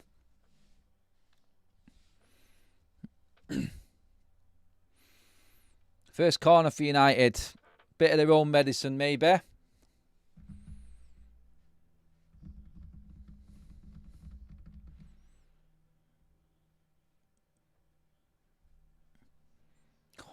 Level it up. Level it up before half-time. This is game on. Yep. Who's there? Oh, no. Counter-attack. Shit. Get back. Make that. Oh, thank God. My God, that is so concerning. Come on.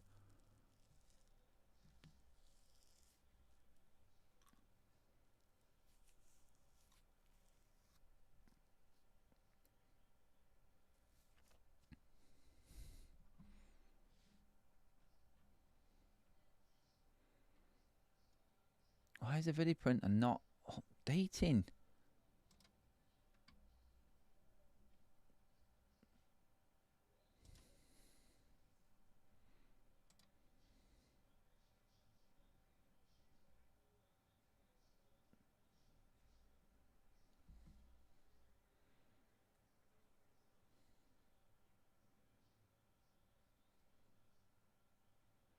Come on. Keep hold of the ball.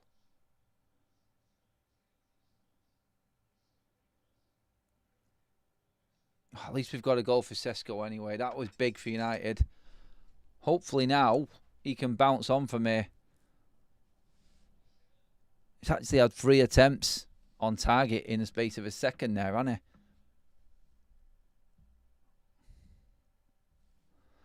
I just can't sit on this, though. Cannot sit on this. We've got to go and get this goal before half-time. Equaliser before half-time, United. Come on.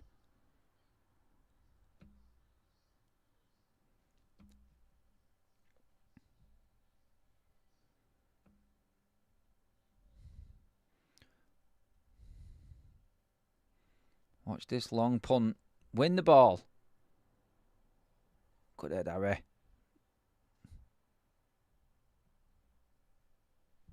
Come on.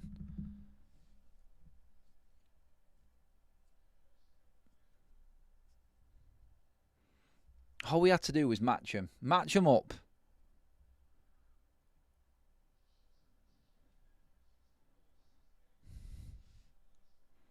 Foul, ref. Well done, Patrick, again. He's won a few of them in the last 5 minutes that have calmed things down.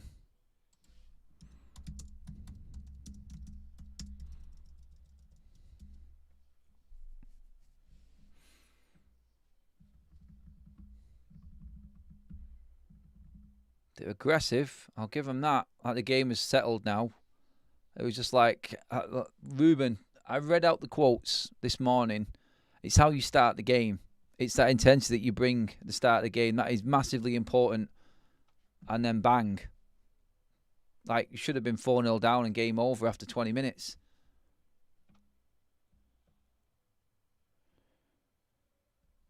Dalot, pointless pass. Awful. Gives it away. Honestly, I would play Leon at this point just because Dalot is horrendous. He is so bad. There's just no point in him. I don't know what he does. He doesn't tackle. He doesn't read the game. He can't pass. He can't cross. He doesn't score. I don't know what he brings.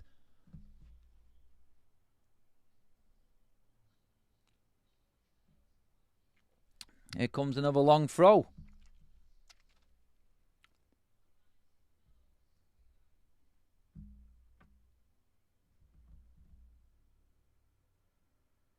It's so big. Thank you, Harry Maguire. Finally, we win a header in our own box.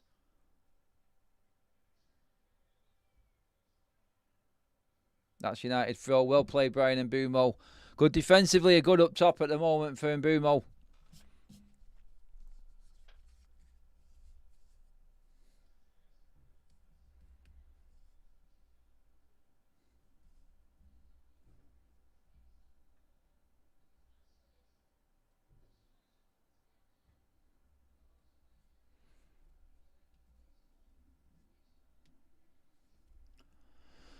I think De Ligt took one to the head there.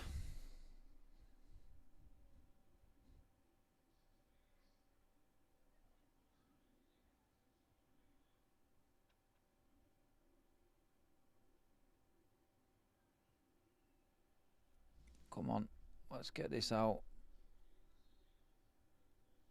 Oh, no headers won. No seconds won. Don't foul him, Agate. For God's sake.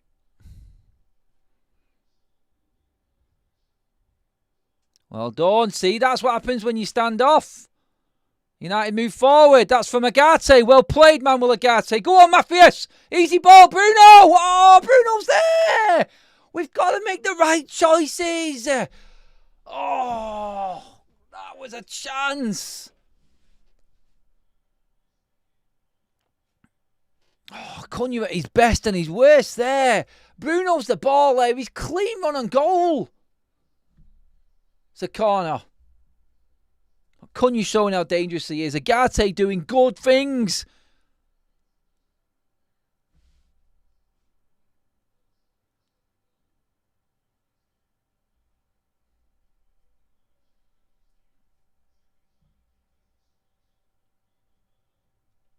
Come on. Corner. Good corner. I'm glad Mbeumo's on these now anyway. Come on. Maguire's head. Oh, it's deep. Chance. Chance. Where are we? Come on, recycle. Recycle. Still on this. Get it out to Brian.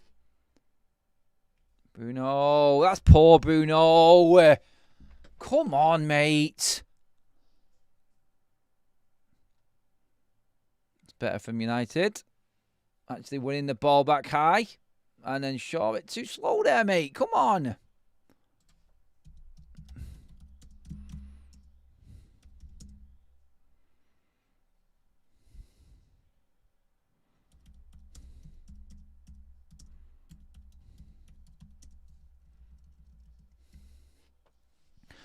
Oh, God, that's like the whirlwind of emotions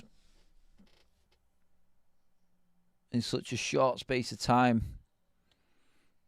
United have picked up a little bit of confidence after the goal, thankfully, but like we said, is the damage done? Have United got 3 goals in them?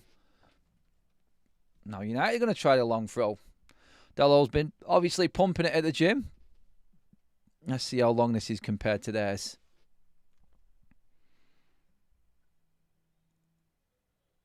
It's not bad from Dallo. He's at the 6-yard box, but just not got anyone who's heading the ball there. Just get Maguire on the front. You know where it's going to go. Get Maguire there. Good ball from Shaw. Oh, Bruno. Fucking Jesus, mate. It's been so poor. So poor. A poll running right now. Will United come back? Yes, 3 points. I think we'll get a draw. No, I think we will lose. 67% of you in the poll right now think United are still going to lose. Even with this bit of momentum we've picked up, we do need a goal before half-time, ideally. We really do. I think that's the one thing I feel needs to happen if United to get a positive result.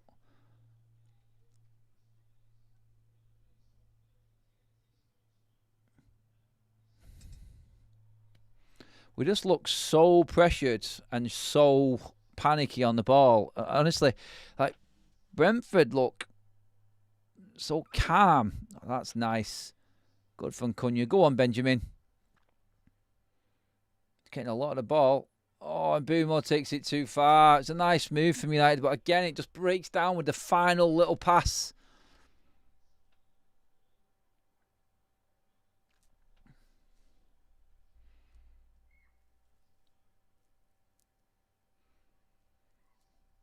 Yeah, Kaz just said to me there, like, they're pressing. It's just, they're so urgent, the ferocity of their press. It's like they're just absolutely on top of Manchester United every single time. And that is it. Like, they are more up for it than us. And they have been from the get-go. And United have got that goal just because they had a little bit of presence in the 6-yard box. United got that goal there. And they're lucky to get it.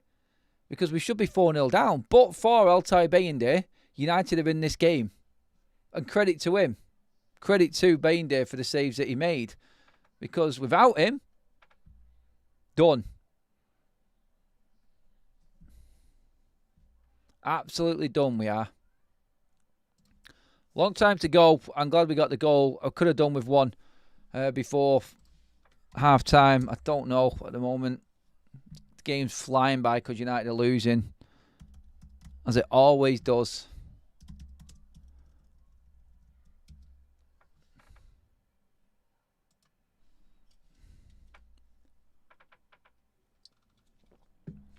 Could have really done with that goal before half time.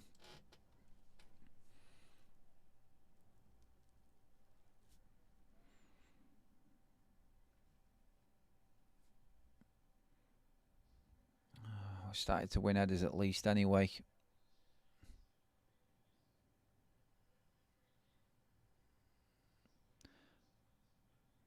Shaw, go back, Shaw. Simple, that's it. And it goes long. Let's just try and pick up the seconds. This goes right out of play. Never mind. Cheers for all the super chats, everybody. As always, Cunha never lays off the ball. He concerns me. Everybody's looking for that moment and that bit of glory.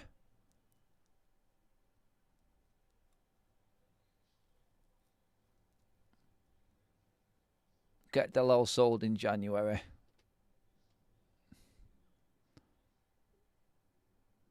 Dello has been absolutely appalling today. I put him down like both goals. Dello had a hand in both goals.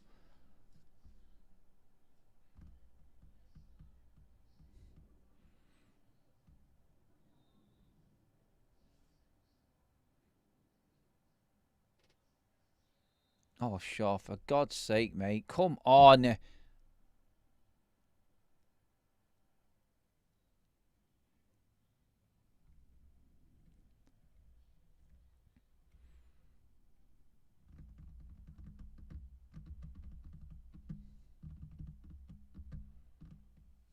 You're looking at the stats there, like United possession-wise, more shots, same shots on target. To be honest, though, like I think it was 3 of them came from Benjamin Sesko for his goal. So again, like shots can be misleading. That all came in that one incident for the goal. Another long throw-in coming. They take so much time over these throw-ins as well. It's so off-putting. All right, so they've not done a long one this time.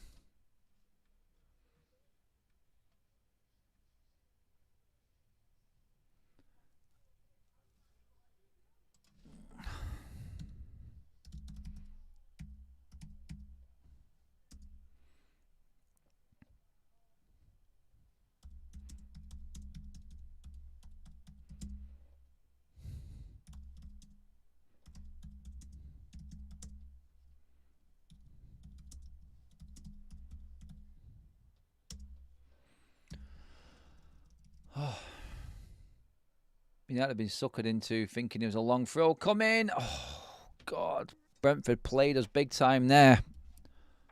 Took the short throw, whipped in a great cross. And like I said, like thankfully Man United now are actually winning some headers.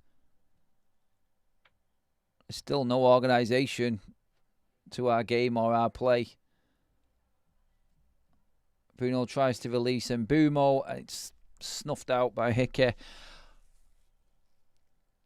A goal at half time right now. Hello to Jodie and Shelby, by the way. Stop laughing at me, girls. It's not funny. I'm dying here right now. Honestly, this team is killing me. Anyone who knows me, apologies in advance. If this goes Pete Tong from here, my head is going to absolutely explode. Throwing from Dalot. Actually, you know what? Credit to Dalot. He's actually got some distance on them throw-ins.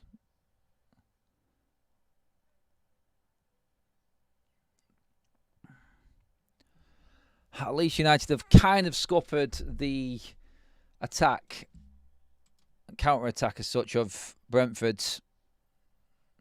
All we needed to do was be a little bit more aggressive in our play.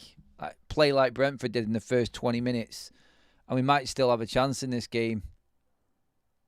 It's like how much of them 2 goals, how much damage is that? Can United come back from it?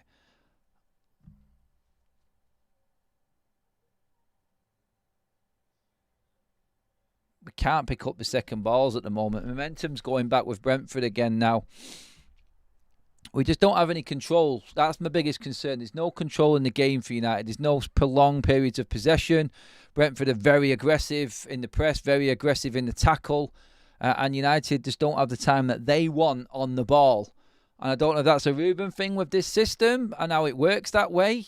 But there doesn't ever seem to be that extra man there. And I don't know if that's a transition of this formation from the Portuguese league to the Premier League, because the intensity is blowing his formation and system out of the water. It completely killing him right now.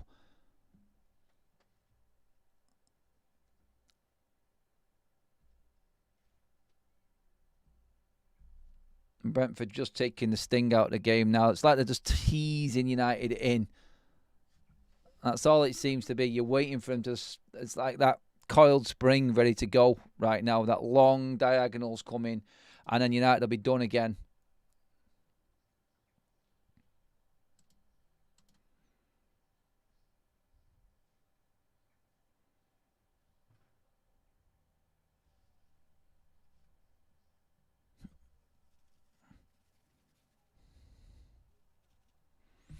Shaw's passing has been absolutely shambolic.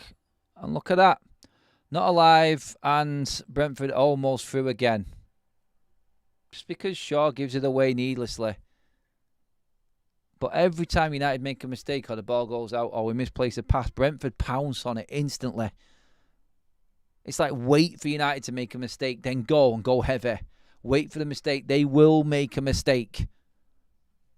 And bang, eventually you'll get up the pitch, you'll get one of these set pieces or one of these long throw-ins right now, and then we'll use that, which they have done. And effectively they have done.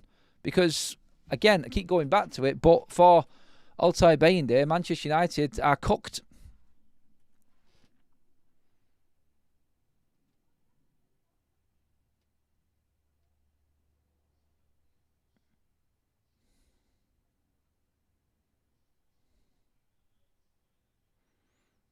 Oh, Cunha got away with that one, mate. Should have released it sooner. You've got to let the ball go, mate. You're trying to do too much.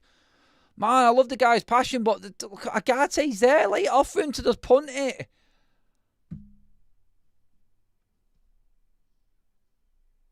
If they think that we're going to be doing that all the time, they're going to be pushing us. We're going to get in. Half-time. 2-1 down. Could have been worse. That's all I can say. That's the big positive, really.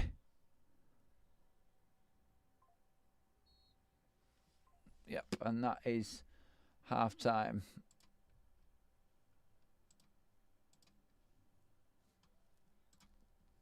Very, very concerned with Manchester United. Very concerned with that first half performance. There isn't much to say.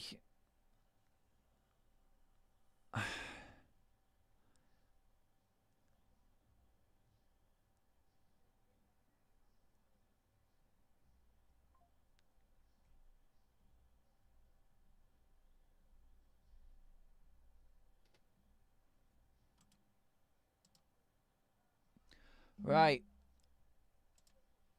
Okay, get your comments in, people. Talk to me. It's your chance. Oh, well. again, I think United have taken me through the absolute grinder there. I feel like I've been pulled all over the place emotionally already, and that is just a standard Manchester United week, it would seem.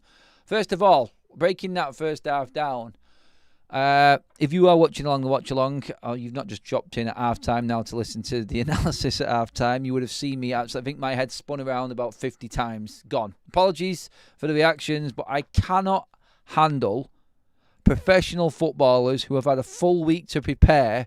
Fans been talking about it, pundits been talking about it, what Brentford's strengths are. If you've got a full week to prepare for a Premier League game, and the only reason I'm losing the plot so much is because in the summer, you all heard me back Ruben Amorim and giving him time in between games. No European games in between. No midweek games. Full time to practice and prepare for every single game. And the way United came out in that first half against Brentford there, that is nothing short of an absolute disgrace.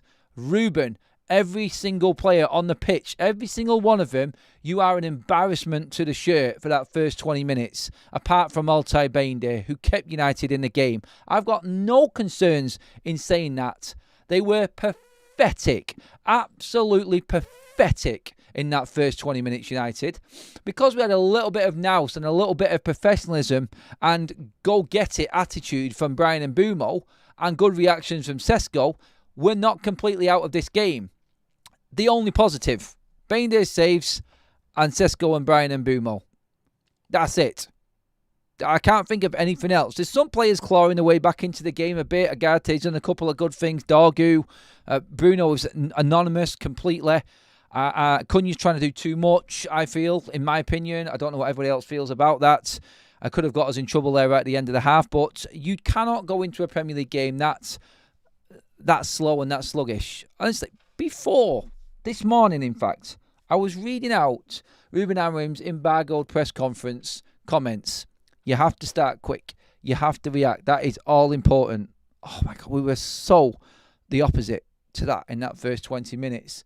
I've not seen defending like that in a long time at Manchester United. That bad for a sustained period of time like it was for that first 20. Dalot, honestly, that's out. I don't want to talk about him. I don't want to talk about the guy. He's going to have to do a lot in his second half to convince me. Even if he scores the equaliser, I'm not letting him off. He was absolutely appalling. And how Ruben feels that this man is going to take this team forward because of his professionalism. Sometimes, you know what? You've got problem players in your team. You've got real issue players that we've already got rid of. But there are some players that you have to try and adapt and figure out a way of getting in the side. Not every player can be treated the same way. We know this at Manchester United. You bringing in the best talents in the world, there is going to be some attitude. There is going to be some problematic players. This is what Fergie had to deal with all of the time. And I'm not saying that he was wrong in getting rid of the players because their attitude, honestly, wasn't with Man United. And we made the right calls. But the reliability on Dalot, the reliability on this leadership group is what is killing United right now. Bruno and Dalot are anonymous in this system. It doesn't work for him, Ruben. He has to get a grip of that. There is nothing that they can do right now in what they're doing unless it's a different system, unless they've got support in that formation that's going to change anything. Dalot, shocking. Bruno, shocking. Agate crawled his way back into the game a bit, and I'll give him a bit of credit. I'll say it as it is. Shocking at first. Dorgu had a horrible start, just about getting to grips now.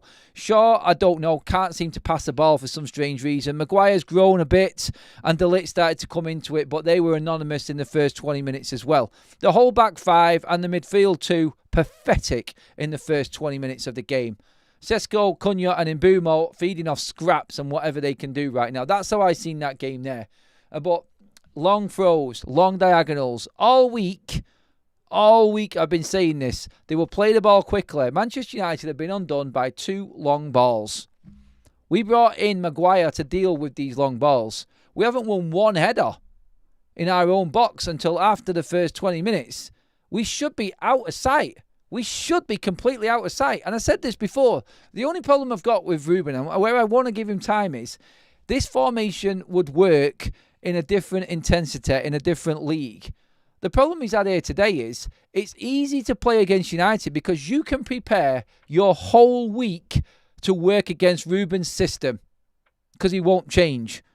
So, I said it when the formations came out. Brentford have gone 3 up top and gone long. And they've picked up every single second ball. Dango has won balls. Thiago has won balls. Sade has cooked Dalot on the break. They've just bypassed the non-existent Manchester United midfield and gone right onto the back three. But it's 3-on-3, and you take your chances. You can balance that either way. United's system, as it is, and formation, is cooked under that intensity because Bruno's not a central midfielder in this system. He can't play there. Agate hasn't got the pace or the passing quality or press resistance to handle that on his own. So you have to adapt to your system. Look, Keith Andrews has done it. 3-4-3 today. He's changed it up. He's mixed it between 3-4-3, 4-3-3, sorry, and then he's gone to 4-2-3-1 now that he's in front, and he's using Thiago up front as the target man, and then the pace of Dango and Sade either side of him to absolutely cook Manchester United completely. And that's the problem I've got with this in this half. And I don't know how United go about it because there's no control in the game for United either. It's like you'd feel a bit more confidence and a little bit more upbeat if United were starting to really control it. But there's not been one sustained period of possession for United throughout the whole game. The goal was a bit of luck. A punt, Agate overpasses it. Dogu just hits it. It goes in the air. And Mbumo's made something of nothing. And luckily, we had a centre-forward in the right position in Sesko. That's it. That's all the creativity that Manchester United have come up with in this half. And I don't see how we come back into it unless we're a bit lucky again in the second half. And for me, we are falling. Shorter and shorter and shorter. It's just not going to work. The system is flawed with these players.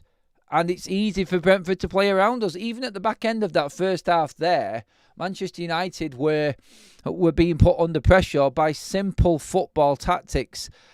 Feed off the mistake, go long into the channel, go long into the corners, try and win a throw-in, then put United under pressure in the box. They have to bring everybody back, and the system flawed because everybody's back. Sesko's having to go back and defend, and then they will pick up the second ball on the edge of the box and recycle again and keep pumping it in. And like I said, as long as Altay Bayındır is there, when United is still in this game because he's pulled off some fantastic saves.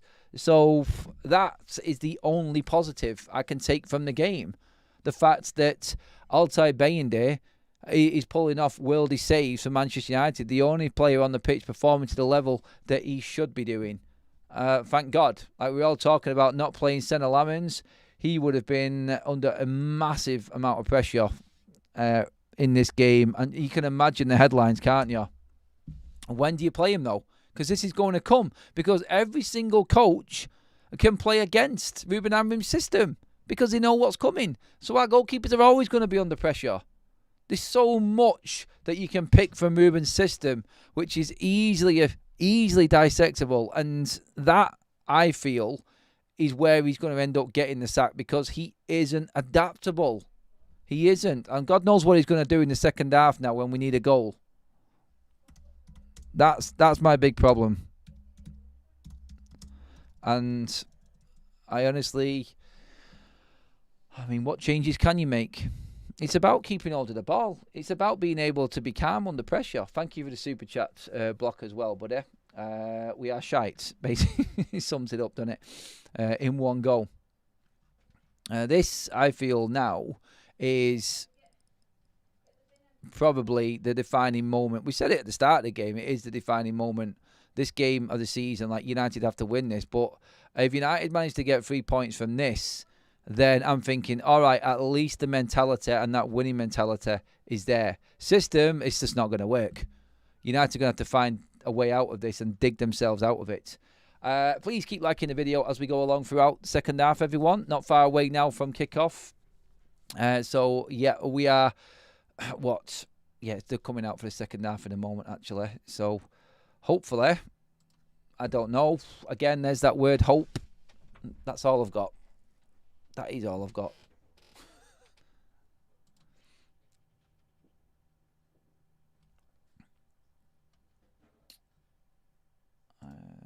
Right.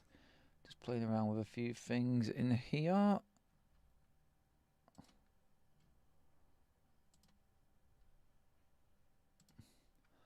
So just updating my screen and everything. Keep your comments coming in, everybody. Let's get some word. Cal says, we never keep the ball and never while Bruno is in the team this season. Last season, the season before, we don't keep the ball. Mainu in. Is Mainu someone who could come on and change something in this game? A bit more of a press-resistant player. We all knew what to expect from Brentford. What we would need to do. Why didn't hammer him? Question mark. We need to get Nuno before West Ham. That's where we are now. That's not optimistic at all.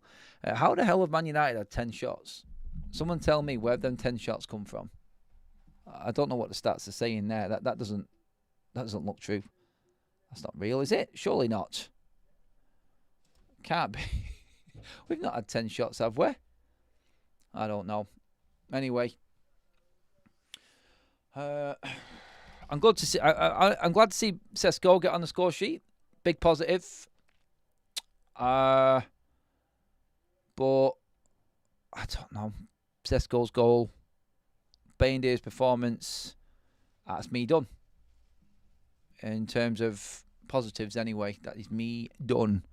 Don't forget, we will be continuing the Saturday content throughout the afternoon. It's going to be a difficult one if United don't pull this around again, but we are doing the Saturday kickoff show where all the 3 o'clock kickoffs are going to be up. I'm going to be doing that when we finish here on FUTV, jumping across to Football Talks. So again, cheers everybody who is already in. Please keep your comments flying in. Babs is in there with one herself. She says that there is absolutely no excuse for such a bad start and careless passing. There is no excuse, Babs. You are dead right about that. Give me some scores of what you think this game is going to finish, everybody. Let's get some predictions in at this point. Look at the passing accuracy. Oh, my days. 77%. Just to put that into perspective, everyone. That is atrocious. Like, Arsenal will get up near 89, 90. City, similar. Liverpool, the same again. Like, your average is about 85 normally. For United to be at 77% passing accuracy, it is just not on. It is not on.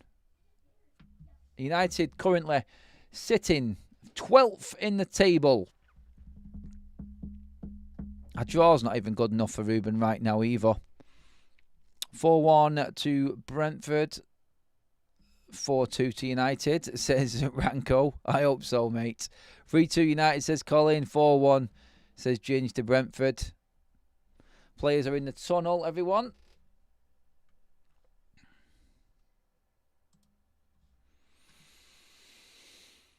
Oh, God.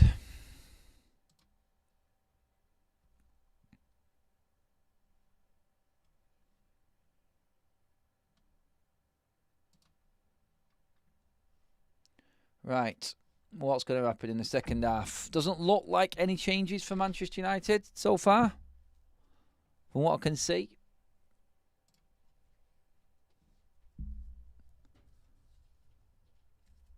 We'll just wait to see a few more United players coming out. Really, if you're a manager right now, you say my job is in your hands. Do you like me or not? Don't embarrass yourselves anymore. What else would you say to Man United right now? If you was Ruben, what would you be saying to them players?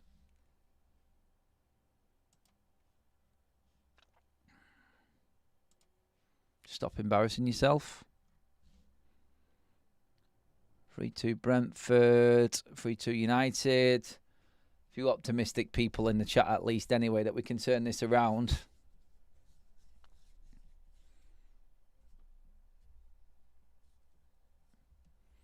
Right, almost set for kickoff, everyone.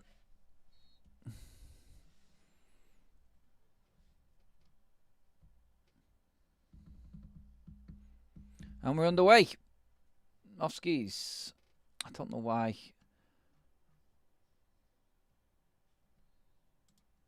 It keeps needing to be refreshed all of the time.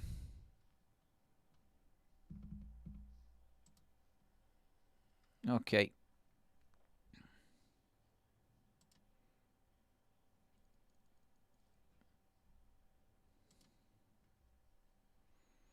We are underway in the second half, everybody. Just trying to make sure everything is bang on. Okay, here we are. Right. Straight away, somehow, right from the kickoff, Brentford have another throw in. Ruben's got his head down, shaking his head. He doesn't fill you with much confidence, Ruben, does he, from the sidelines? Doesn't look like he's a man that's got any sort of control. Luckily, Baynday's got it about him today, and he's come and claimed that one. Again, I am pleased with Baynday's performance. I don't want to let that slide under all of the negativity, because his teammates have let him down today, big time. Lee Cape Town, thank you for the super chat, mate. Hi, Adam. Definition of insanity: using the same players, expecting a different outcome. I'd rather play Heaven instead of Luke Shaw.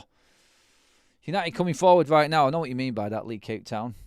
It's a phrase that's been used by a lot of people when describing Ruben Amorim and his persistence with this system.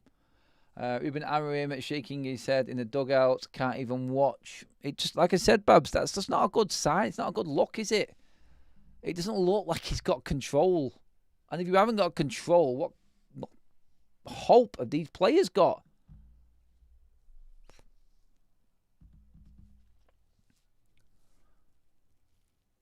Anyway, I'll take a positive from 2 minutes of the second half being played and nothing going wrong so far. Honestly, I don't know. I'm here to be surprised second half by United. I don't know what else they're going to do. The shape hasn't changed by the look of it. Obviously, no personnel changes. After a performance like that, honestly, I think it's embarrassing that Ruben Amorim hasn't changed it. I really do. And that's on him. Sometimes you can look at players, but sometimes it's out of the player's control. The immediate control of what's going on this pitch comes down to the manager. At half-time, that's your time. You make changes. You look at that first half and you go, fellas, that was embarrassing. Beyond embarrassing. And no one can moan about a change. You got to have the balls to do it, though. Oh, sure.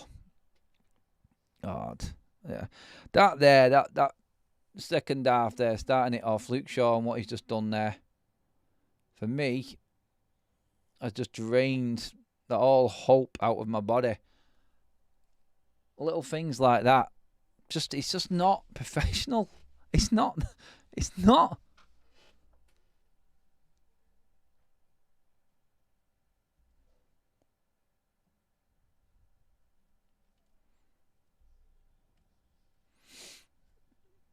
The ref command goal was a good one there. Won it from Sesko's goal. Something new.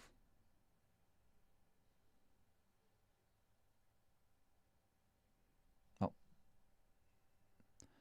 Honest to God, the quality in this game overall. Like, Brentford, you can definitely say, are happy to play this way. But we have had to drop down to their level to even compete. Not one team has got anything control-wise in this game. The stats tell you everything you need to know.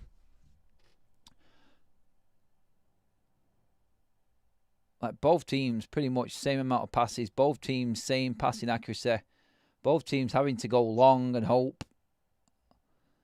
And again, it is what it is. It's a bottom half of the table clash. Even when we win the ball in the air there from De Ligt, it goes to a Brentford player. They're in. We're in trouble. Oh, De Ligt's all over the place. Slipping. What happened to De Ligt pushing forward in this formation, actually making the midfielder? I said at the start, didn't I? Like, De Ligt against Chelsea early doors. Like, getting forward, making that midfield. We just can't handle it because, you know why? Because it's easy to suss the system out. And that's why putting 3 players up front today, in what Keith Andrews has done, he has basically schooled Ruben Amorim's system. Bruno gives it away again. Luckily, we get a foul. It is a dreadful game of football. It really is. The quality is appalling. It's not Premier League standard at all. Both teams guilty of giving the ball away. No one taking control. It's everybody just hoping for that moment and looking to take that chance. You're losing a game. You're pretty much... Oh, my God, man. I've just seen something there that's just unforgivable from United. Honestly, not being able to play a 5-yard pass at this level, that is a sackable offence in this profession. The only thing you can do is bring them off. If you cannot pass the ball 5 yards, then I'm sorry. It's just not for you. Their press is absolutely destroying United. It really is. Someone with composure. Here's Mbumo, speak of the devil. Go on, Brian. Cunha, what have you got, mate? Shot straight at Kelleher. Everything Mbumo hits just goes right to the keeper. Everything Cunha hits in every game he's played so far this season. I'm not having a go at him, but everything has just been right at the keeper. But the statisticians will say it again. They'll come out. They'll say, look at the stats. And wait for him to come around on the carousel, by the way. You tell me how many of them stats there are actually decent attempts at goal. Ooh, United shots on target. XG. Ooh, yeah. How many goals have we scored? Stick your stats up your bleeding ass, honestly. I don't care. I'm seeing a team here that won't compete in Division 1 at the moment in the Championship.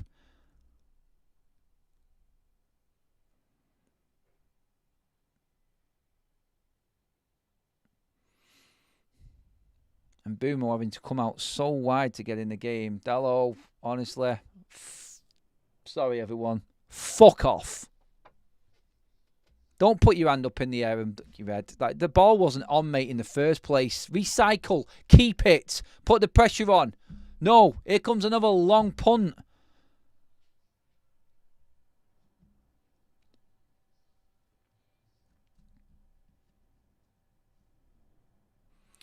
Craigie D says there, Adam, I love the club, I love the coach Amarin, but the football is so hard to watch. We never look confident in what we are trying to do. The players look lost out there. They do, mate. You're right, they do. There is no hope. Like that from De Ligt there. How do you not find a United player in that position there? I'm sorry, do the obvious first, clear the ball, yes. But come on, mate.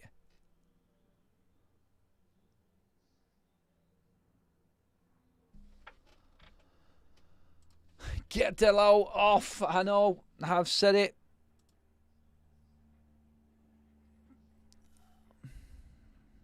Delo gives a free kick away. Dangerous position.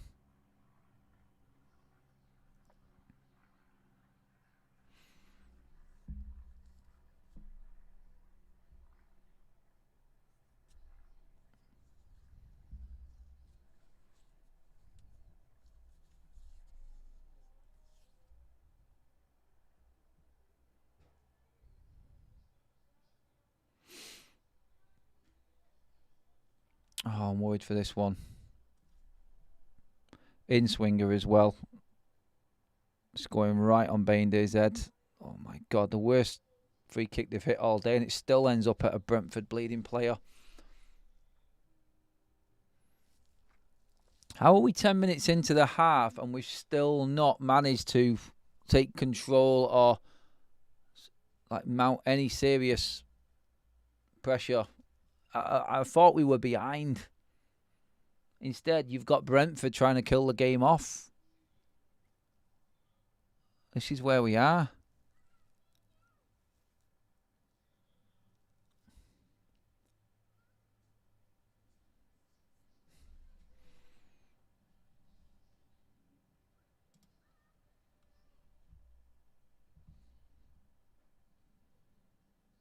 Another free kick. Bruno, mate, honestly. Wow. If there's any proof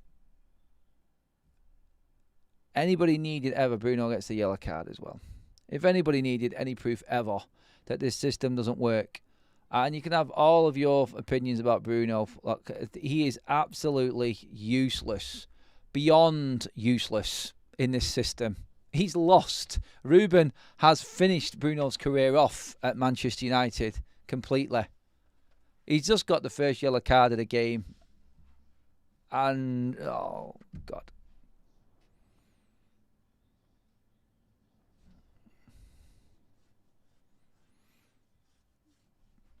We've done nothing in 10 minutes to convince me that we are back in this game. Said it. I said we would lose to Brentford. I didn't want to say it. I didn't want to be negative. But I knew this team. I knew what we was. I know what these players are. I knew what was coming.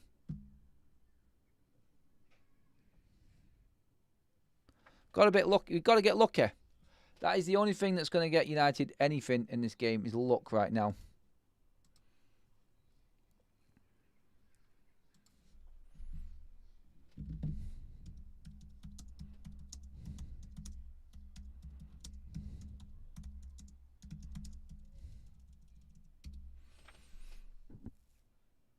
Long punt, upfield, up to nobody.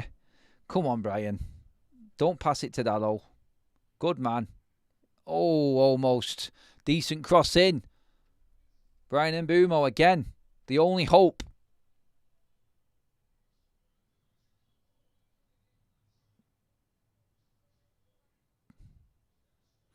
If Dorgu pushes a little bit more there, a little bit sooner, we're good there, aren't we?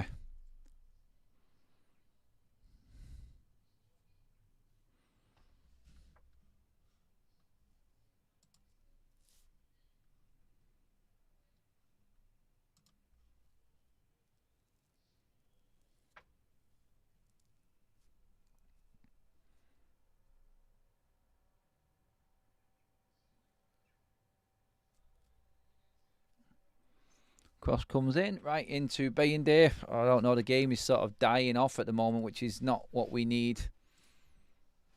Kaz just sent me a message. The team and the formation takes all our positives and turns them into negatives. Great point from Kaz. It is any positive we've got, we're absolutely handcuffed, aren't we? The handbrake is on for all of our positive players. You could just see Cunha there, like shouting at Matthias de Ligt to just move forward. We're scared. We're scared. They don't know what they're doing. They really don't know what they're doing. They're having to learn in games because the training clearly isn't working through the week. Brentford will just stand off, stay in shape, and they know United don't know what they're doing, and they're struggling.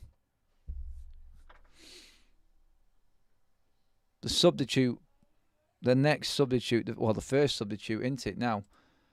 This is going to be big for everybody, I think, in determining what their hopes are for Ruben Amorim.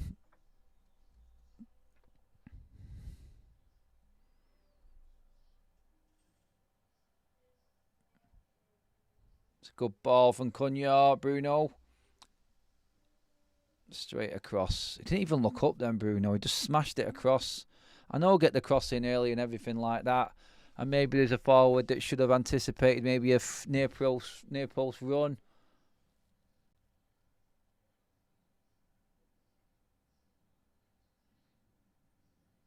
The game is just like dying off. Like there's no intensity in it. And it's perfect for Brentford.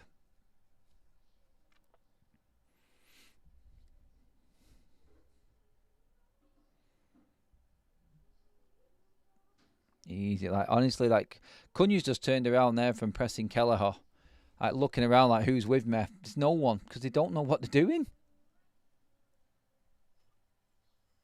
Agate loses the ball under press. Brentford back in possession.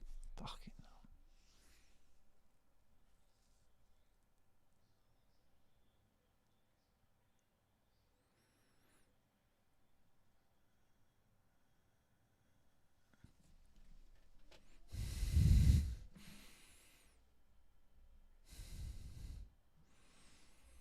Free kick. Brentford. Agate wins the ball. Tackle from behind, no. Ref's got to give it, I suppose.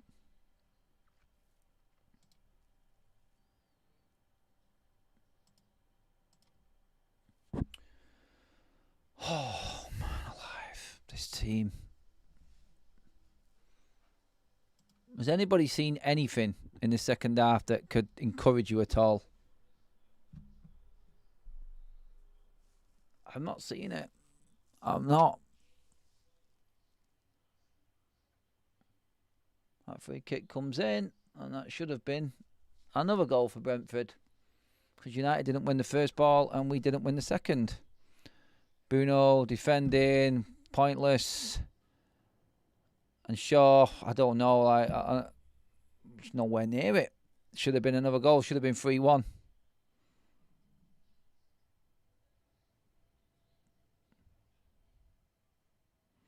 I'm looking at Manchester United here. I'm looking around. We're in their half. I'm trying to look where Bruno is. I can't see him on my screen. I'm seeing Dalot further forward. I'm seeing the other front three. Agate, who got fouled, and I just like Bruno is just he's too deep. He's just give it away again there. Like honestly, Ruben's got to make a call. You have to make the call, Ruben. You either change the system to suit Bruno, or you take him off the pitch, mate. Oh, that's good. At least their fullback can take on 4 Man United forwards and then just lay it off. Zero pressure from Man United.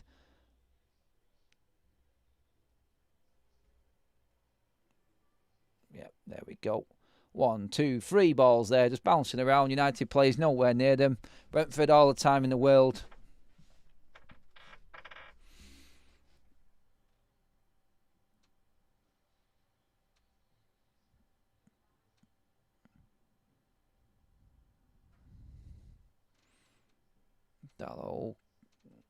Dalot cooked by Sade again. You might as well not be there. Safe from Bain there. Dalot, fuck off. Fuck off the pitch right now, you useless turd. Said it, that first minute when Sade absolutely cooks Dalot. Like, look how weak he is. Oh, God, you might as well not be there. And where's your holding midfielders? Where's Bruno Fernandes? Where's Manuel Agate? They're further up the pitch. They don't know what they're fucking doing. They can't play it, Ruben. They can't figure it out, mate. Just change. Please, Ruben, change. Look, no one wants you to get sacked, mate, but there is clearly just throwing yourself under the bus here with your sheer stubbornness.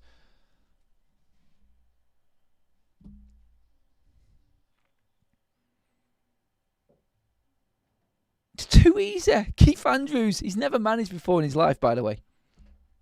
Keith Andrews hasn't had a number one job like a head coach or manager. He's always been an assistant throughout the EFL and then into the Premier League with Brentford. He's never managed. He's absolutely schooling Ruben Amorim with a squad that, honestly, it doesn't even compare price-wise.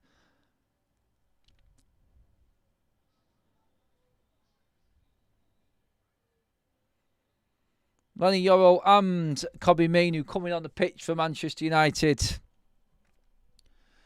It won't be Luke Shaw, will it?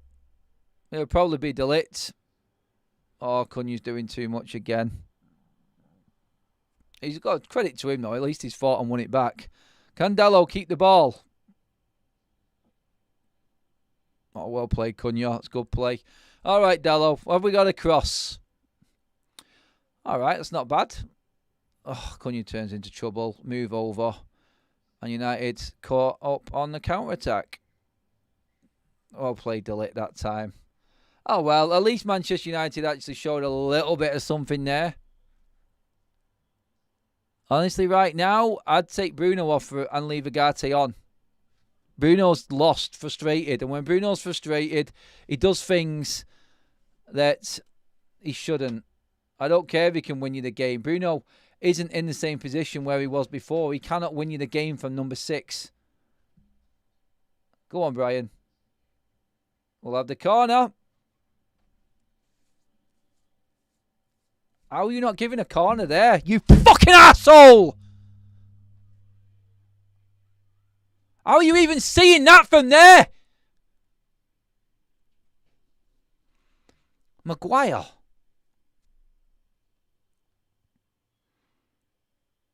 And Agate.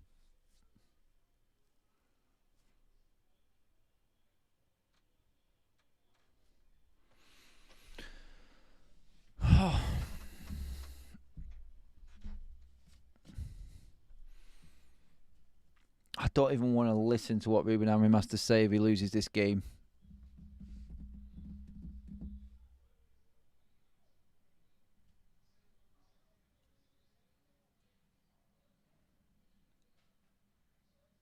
We need a miracle. We need composure. Kobe Mainoo, save this team, mate.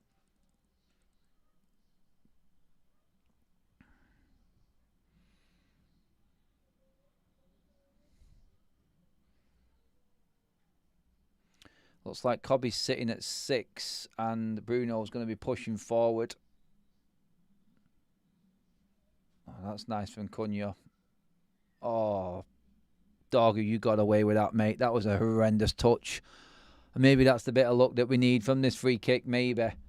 When Doggy's honestly touched like a trampoline.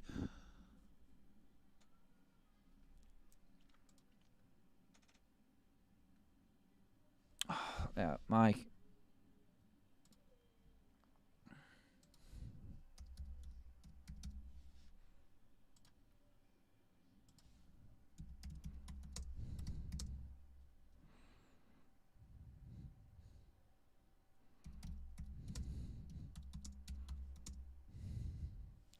Free kick.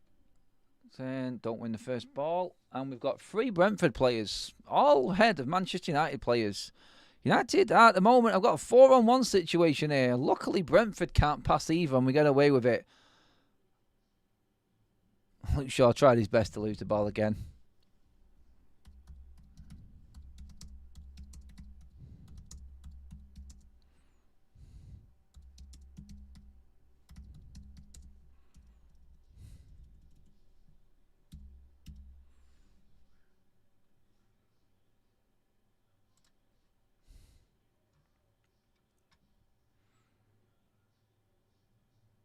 I'd love to know how many headers Manchester United have lost, how many duels we've lost. Doggy there, man. He's literally on his own. 5 Brentford players around him. How we not got a man over somewhere on the pitch in that scenario?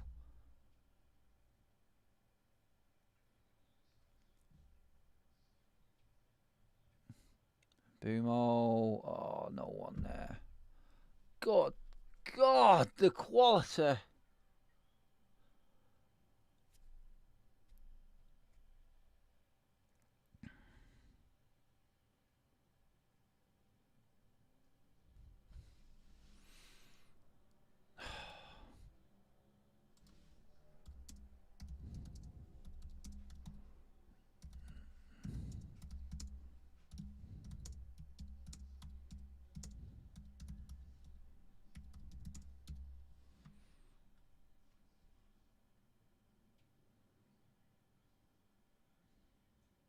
What meaningful attempt on goal have Manchester United had in this second half? Somebody tell me. I'm lost as to where Man United are right now and what the plan is in this second half.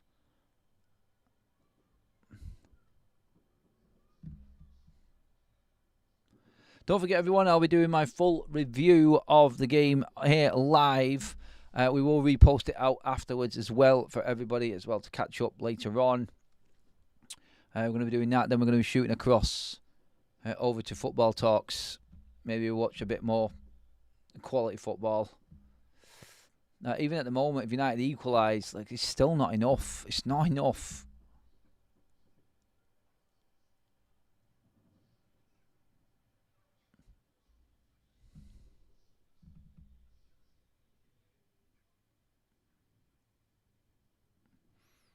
That's a bit of composure there from Cobbett. We got a decent ball. No. It's sort of just like hitting hope at the moment.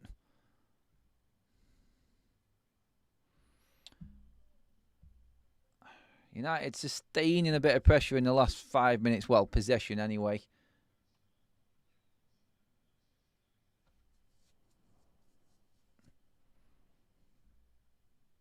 Bruno looks like a lost soul, honestly, he does. He looks like he's actually given up, Bruno Fernandes. Oh, Dalot gets away with that one. Didn't even mean it. And Bumo! That's a penalty! He's dragged him down, ref! He's dragged him down! How have you not even seen that? He's given it! He's given the penalty! I can't believe it! Dalot mishits the ball and inadvertently plays in. Matthias Cunha, that's a penalty. Watch Dalot hit this here. He did not mean it. There's no way he means that. If he does, then credit to him. Oh my God, it's the clearest penalty ever. Oh, come on. Honestly, that is a penalty. I'm glad he's given it because they won't overturn this. And to be honest, is that not the last man? Should he not be red carded for that? I mean, what's going on there? It's a professional foul. He's dragged him back. He's the last man. It's a goal-scoring opportunity. Why is he not red carded? What's going on, ref?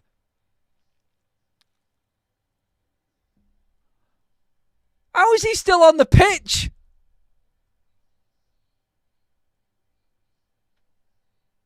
I swear to God, what the hell?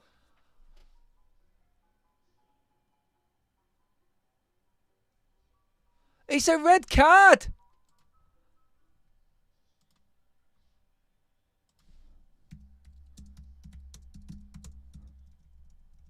Is anyone else seeing the same thing I'm seeing here? Like, honestly, how is Collins still on the pitch? That is a red card.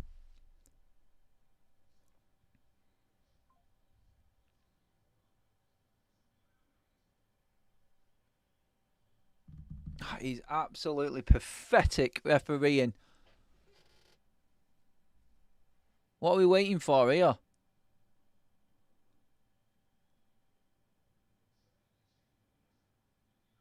What are we checking here? Oh, red card. Right, okay. That's a red card. Of course it is. He's the last man. If you give a foul there and penalty, it's a foul. It's a professional foul. It's a red card.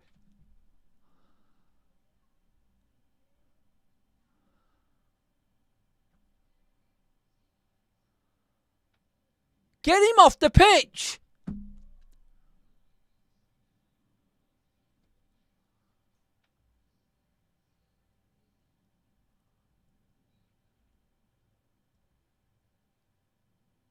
He's not giving it. He's not giving him a red card. Oh my God. Are they serious right now? They're not giving him a red card. You've given the foul. He stopped the goal scoring opportunity because you've given the penalty. I'm sorry. What the hell is going on with football?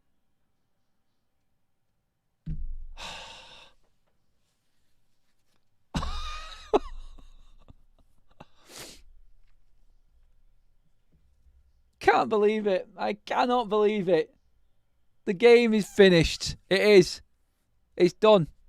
I give up. The fact that he's given the penalty,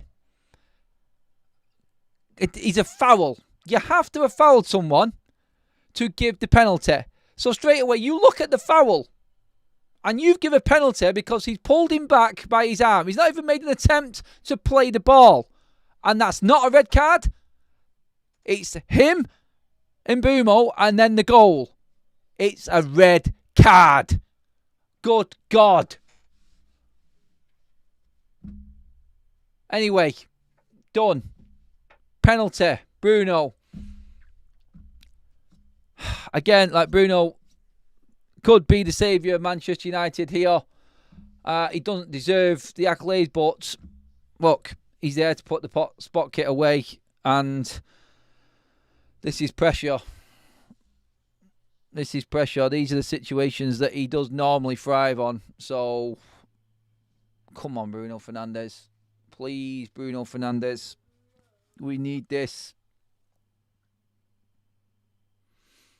And it's fully game on for the last 15 minutes, 20 minutes here now, because it's going to be about, what, 6 or 7 minutes added time with this. Bruno! He's missed it.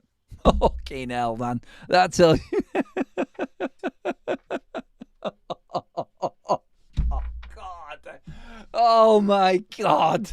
That sums this game up right there.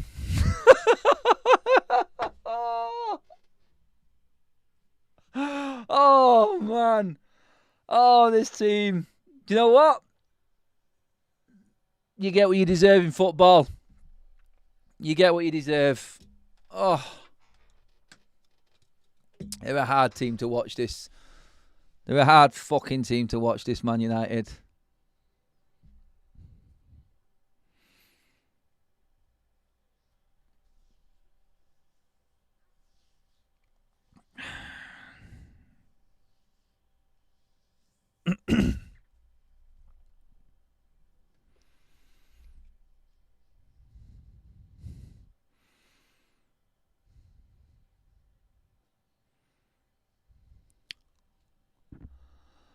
Oh, someone give me a cuddle.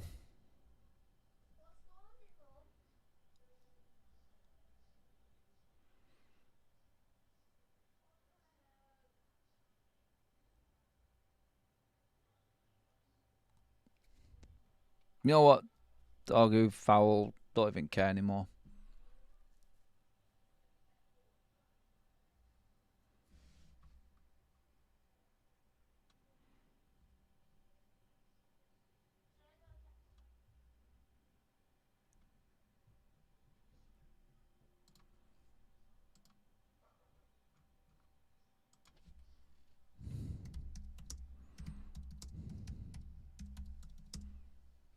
Here come Brentford. Ball over.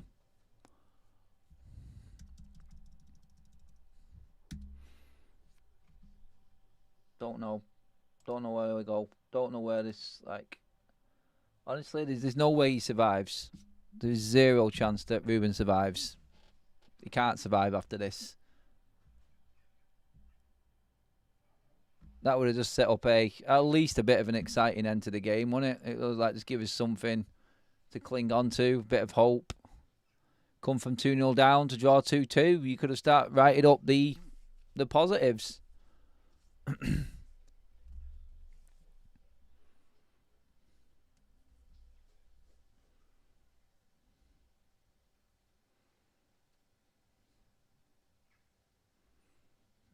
Dallo again gets away with it. Something made of by another player. Bruno gives it away. At this point, Bruno just needs to be brought off the pitch. He just needs to come off, Ruben.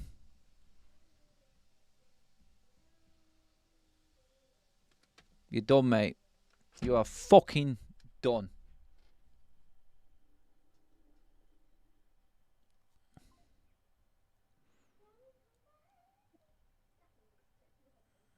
Well, get up, you tart.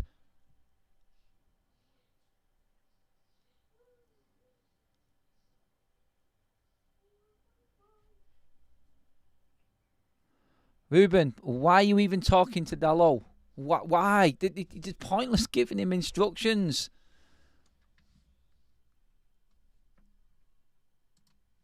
You cannot talk to him.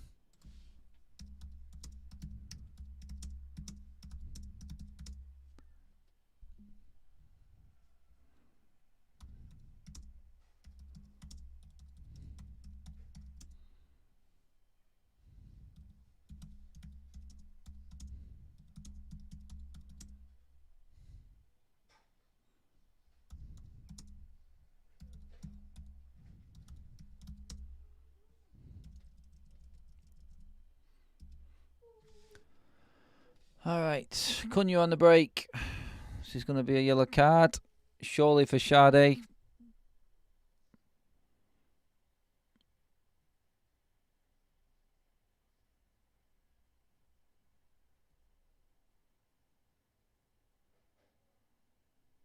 Didn't expect Cunha to play the whole 90 minutes.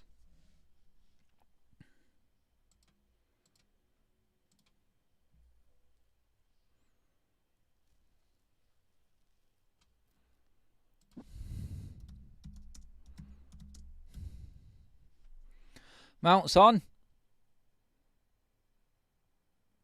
Shaw's off. Last throw of the dice for Ruben. Still no Xerxes. I don't think he's ever going to play for United again at this point, is he? Dallo's still on the pitch. I know, mate. I know. Ruben is definitely not going to... He's not going to have anyone backing him at this point. He won't. You can't keep losing games like this. You just can't. You can't keep having performances like this. You've had all week to get into these players. It's appalling.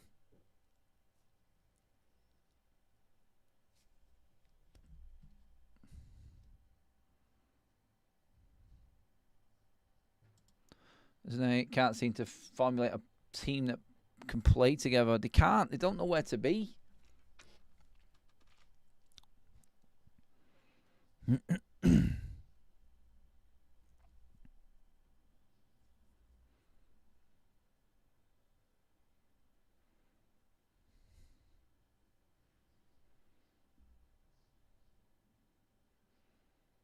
Aimless pass, Euro.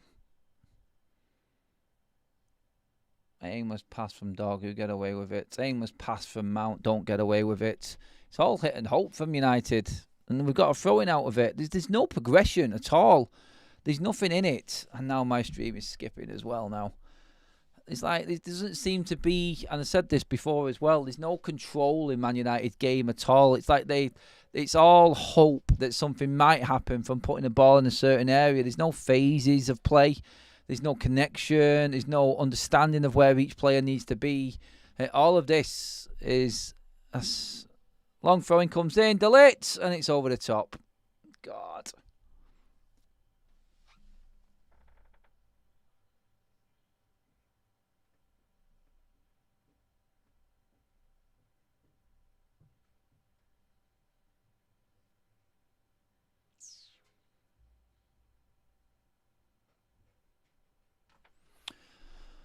I can see the frustration in the United fans in the stadium. Like, the pictures tell you everything.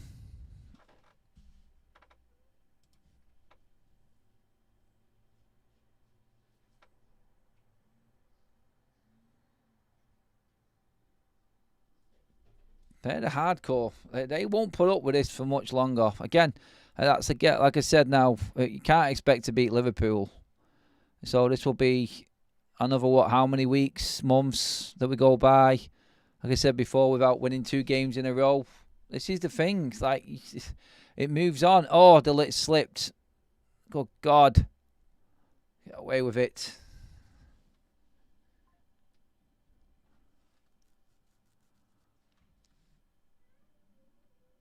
Oh, man.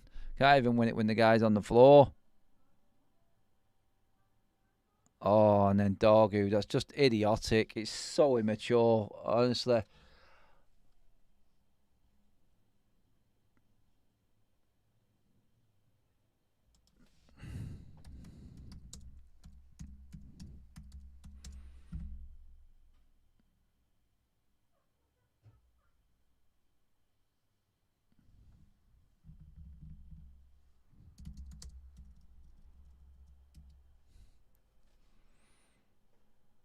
Free kick given away.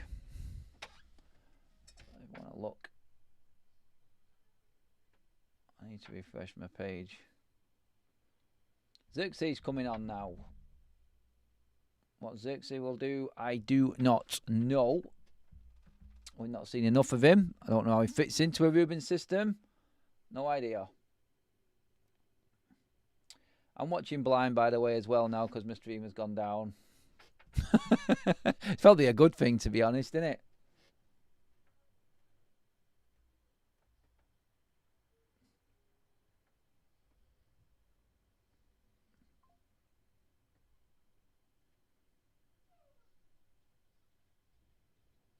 Still can't see anything.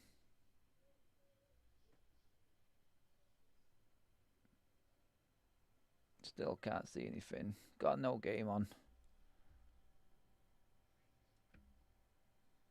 Nothing's working. Nothing's working.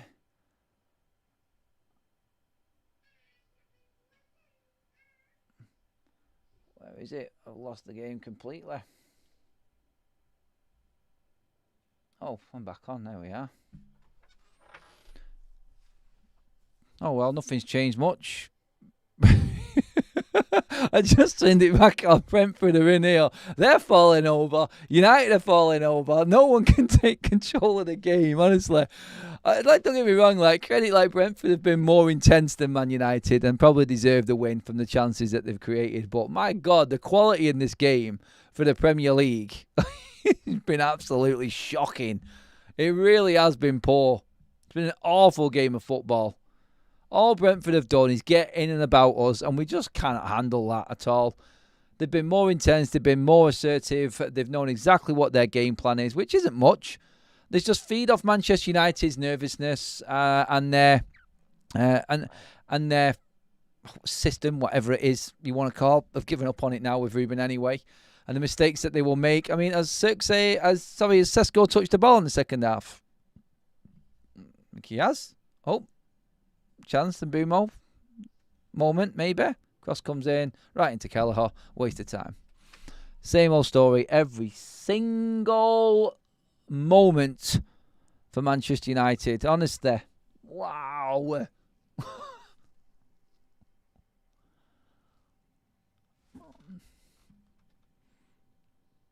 When the first, lose the second.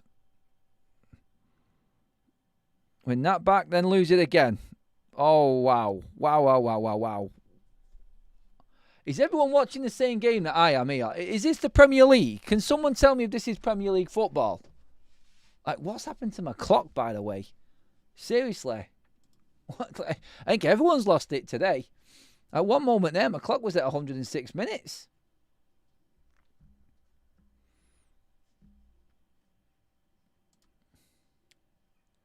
Still kind of is there. I'll refresh it again. There we go.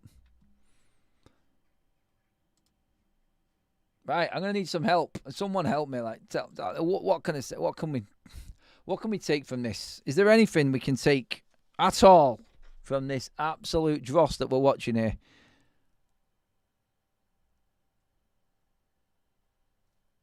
There's so many players I could pick out.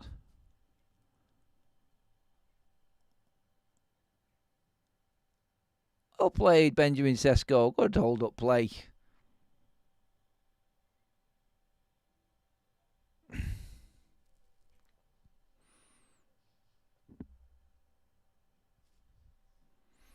Is this, by the way, at this point, here's a very, very important question for everybody. Is this now where we take Bruno off penalties? I think it's time, innit? And Mbeumo loses out. When Mbeumo loses out, it's time for us to give up.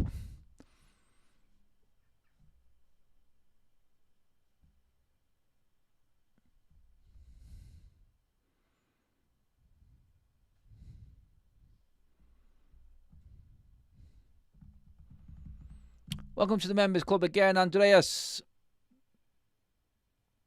Sade nearly cooks us again here. Just about get away with it. But as we come forward here, look at the amount of bodies Brentford get back. Foul. Cunha flattened. Chance to put the ball in the box, maybe. That's about it. Not much else.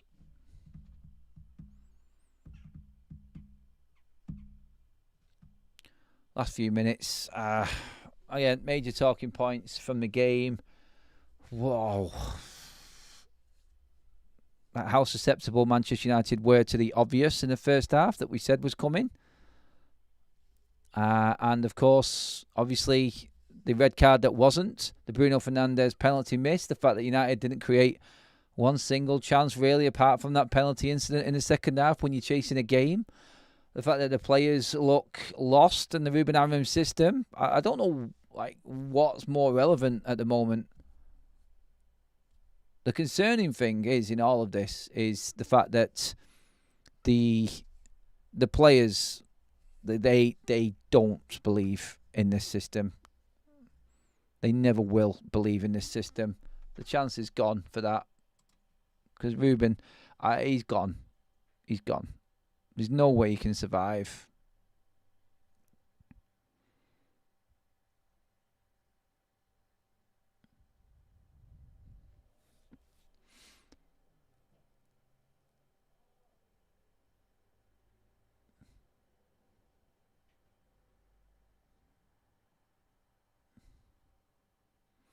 It's a good ball, good control from Mbumo. Cross from Dalot. Beats everyone.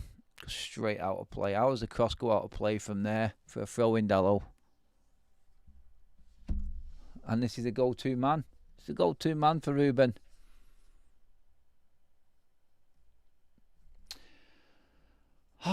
Well, I hate to be right. I think the only reason I was getting really irate in this game is because we was beyond pathetic at the start of the game. Beyond pathetic. But I said, and I said all week, I said we would lose. We will beat Chelsea because we have to. But then we will go away to Brentford and lose. And then we'll go and beat Sunderland. And everyone will be like, well, we're going into the international break on a high. No, we're not, because we're just going to come back from the international break and lose to Liverpool. And then we're going to try and beat Brighton. And we probably won't at home because they're just too technically good for us. And that will probably be when Ruben gets sacked. That's how I see it going down.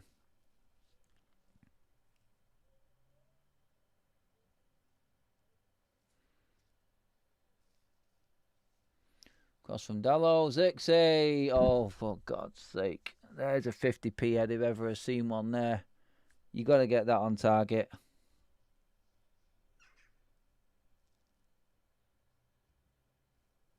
See, all of this doesn't even overwhelm me now either. This is just like people will say, another XG chance for Zirkzee. Don't film.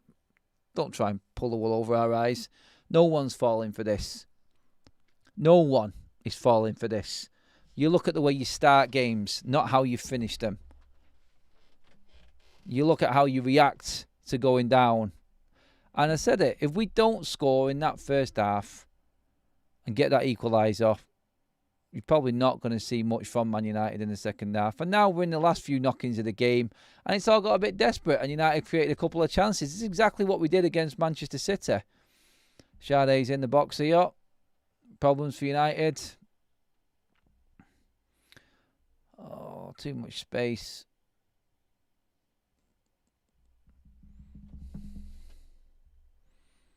How is Dalot still on the field? Because they'll just say there's no one else to bring on. That's what he'll say. There's 5 minutes of injury time left, everybody.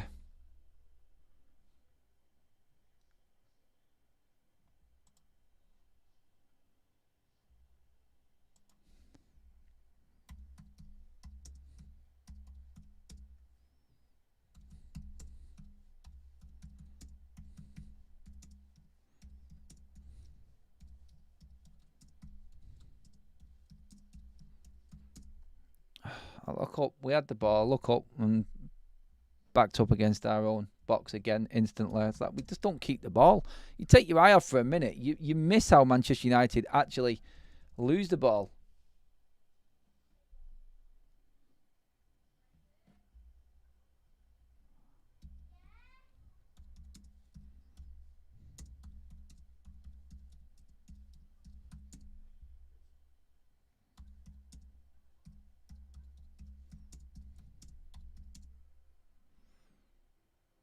Mounts.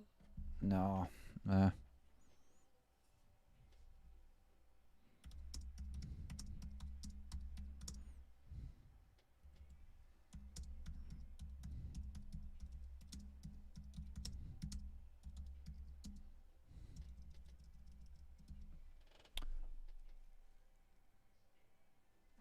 Mainu. Oh, God, loses the ball.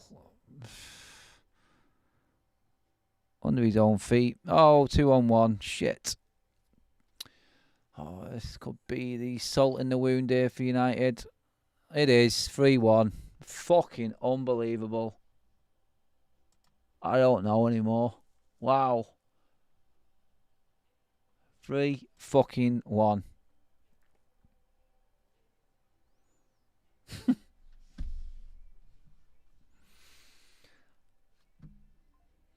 Fucking wow. Sacked.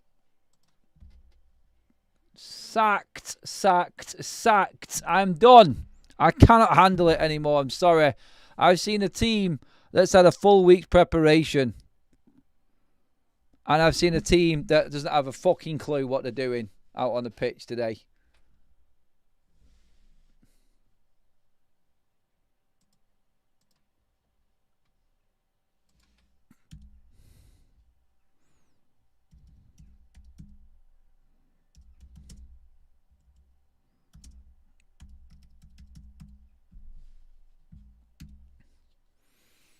What happens here? Where's Bain Day there, by the way? Did that take a deflection? No, it didn't.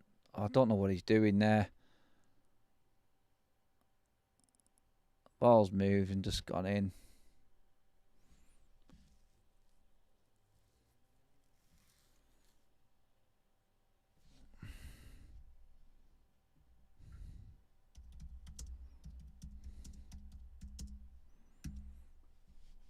Fucking wet, fucking inept, shite, pathetic, fucking useless, absolute disgrace. Oh no, any more? Throw in some words there, people. Get into the chat, talk to me, and give me your word, one word to describe Manchester United. Throw it at me. Give it me hardcore. Go in. Fuck us!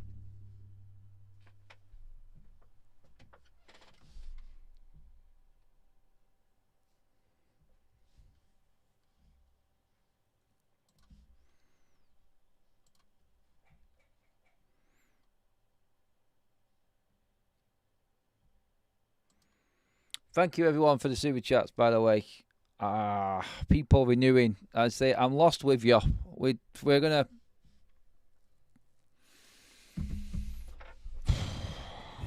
going down this road again together, people, aren't we? Another manager gone. Another manager gone.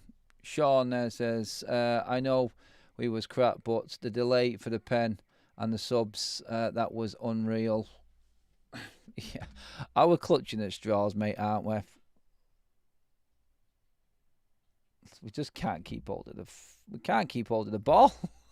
You can't keep it. You don't win games unless you keep hold of the ball. It's it. It's over. Thank God. Thank God that is over. My days. I hope things would change, but Amorim needs to go now.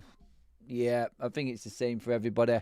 The game is over, everyone. That is the watch-along finished. I'm going to drop into my reaction right now for this game. So you may see this later. You may see this live right now. I'm just going to do this right now. And to be completely and truly honest, honestly, right now, this Manchester United side, that performance today has got Ruben Amorim the sack from Manchester United. That's it. Straightforward. No bull. No bollocks. Amorim is sacked. He's done. I cannot watch football like that. Look, I wanted it to work for him. I want it to work for Ruben Amorim.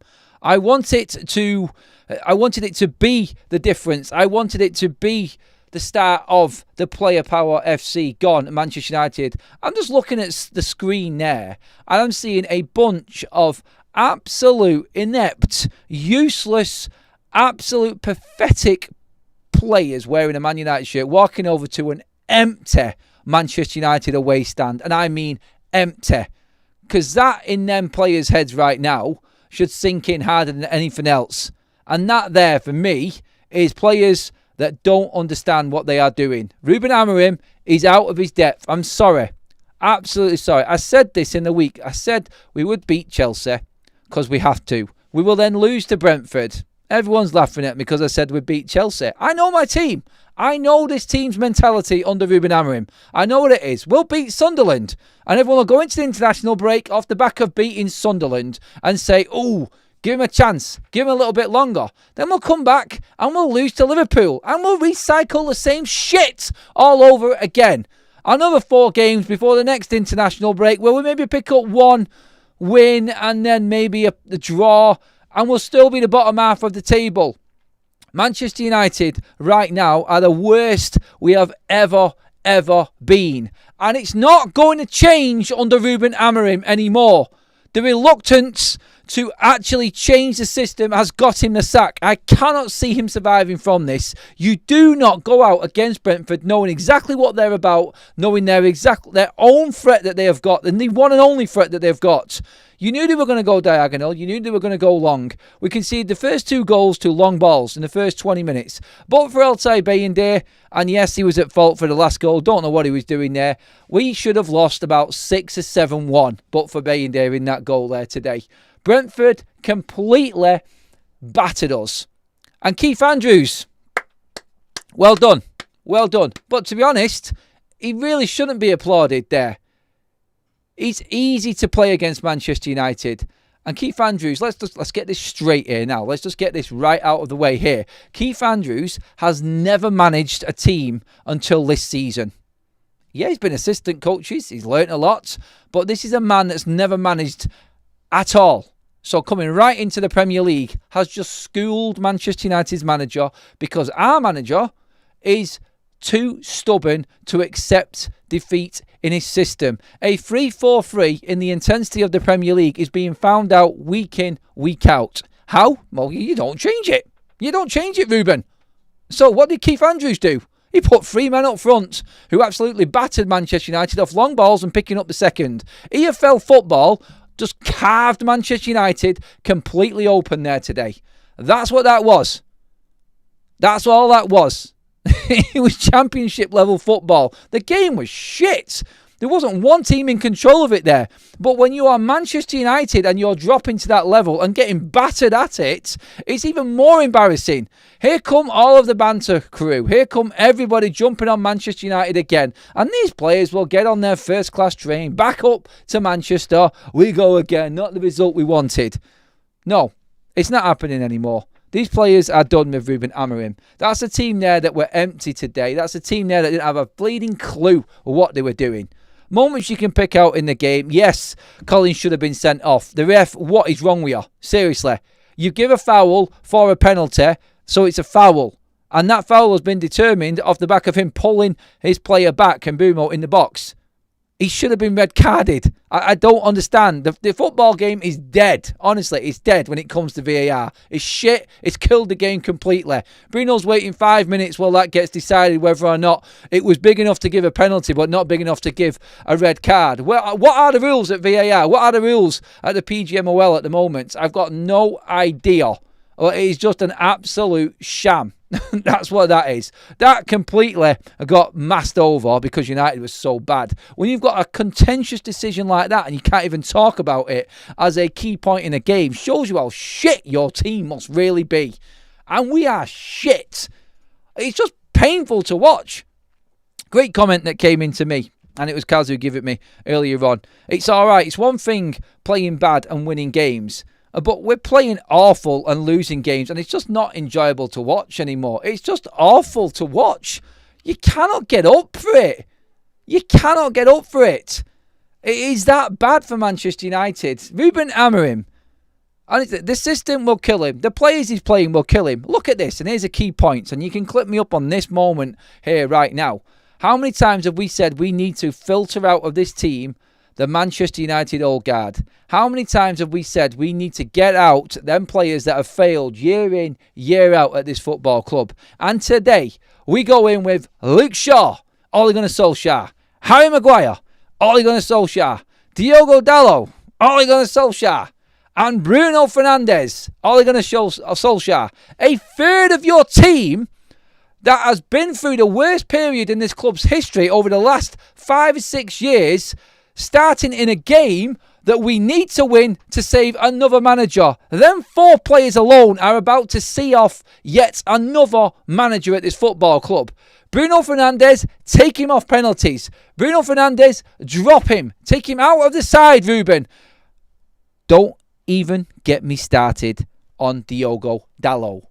Oh my God! That man has forgotten how to play football. Did he ever know in the first place? Beyond pathetic. And Ruben, that's his go-to man. Seriously. If Dalot and Bruno are your go-tos and Luke Shaw and Maguire your safety net, you are screwed, my friend. Completely screwed. The United fan base watching that are scratching their heads thinking, what the fuck happened to my football club? What has happened to this team? And all you've got right now, and what makes this 20 times worse, is you've got Marcus Rashford, Jadon Sancho, Alejandro Garnacho, Rasmus Højlund, even Andre Onana sat there like that going. That's all you're getting right now. Honestly, it doesn't get much worse than this. It doesn't.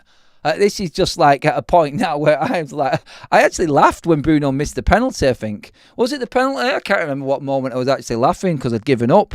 When was it now? It might have actually been the second goal going in. No, it wasn't that because I think my head had fallen off at that point. But I think it was the penalty miss.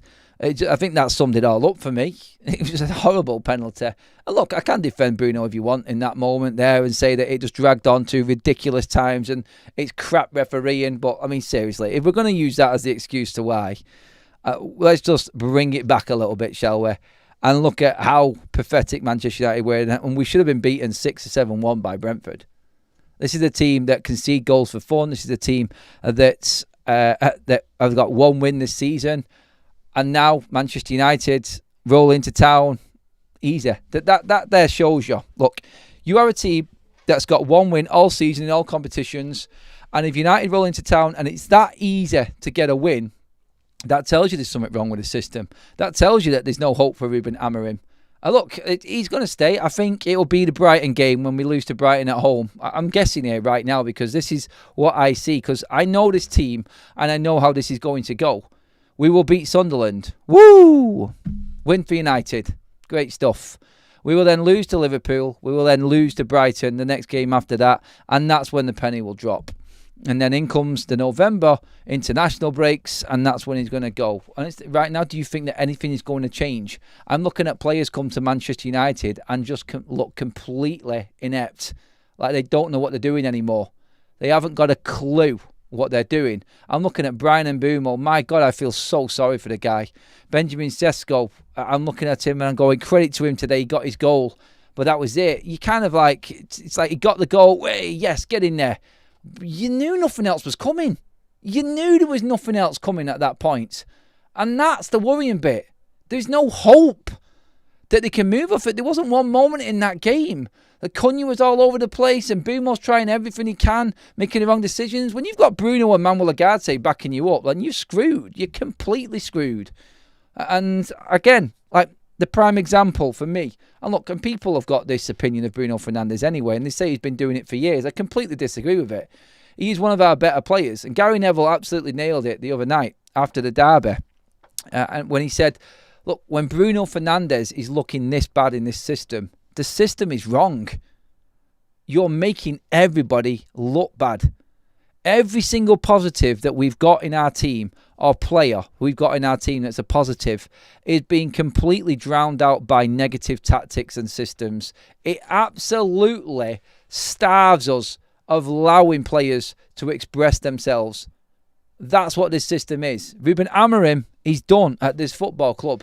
And that performance today against an average side said everything for me. I just don't get it. He can't even look at the game himself. Every time the camera pans to him, he's got his head down. He's shaking his head like he's just like, look, mate, like you know what these players are. You've seen 6 months of it. You've brought in 3 more players who are better than what we had. And they look just as shit at the moment as the ones that you replaced. Because of this system. Because of what's going on. You are not going to be able to play the way you want at this football club. And now it's too late. That's where we're at. Honestly, I want it so badly to work for this guy. But it's blind faith right now. It really is. It's blind faith. I haven't got any excuse at all. There is no excuses for Manchester United tonight. We are done. Absolutely finished as a football team. Thank you, everybody, for being part of the long show today. That is my summary and my roundup to the game. It's a disaster of a day for United. Get into the comment section. Let me know what you think. Get in the comments after this live is finished. I'm going to be over on Football Talks watching some decent football for other teams in the same league, because that there today was so far away from Premier League standards, and that was so far away from Manchester United standards. It's scary. Get a video like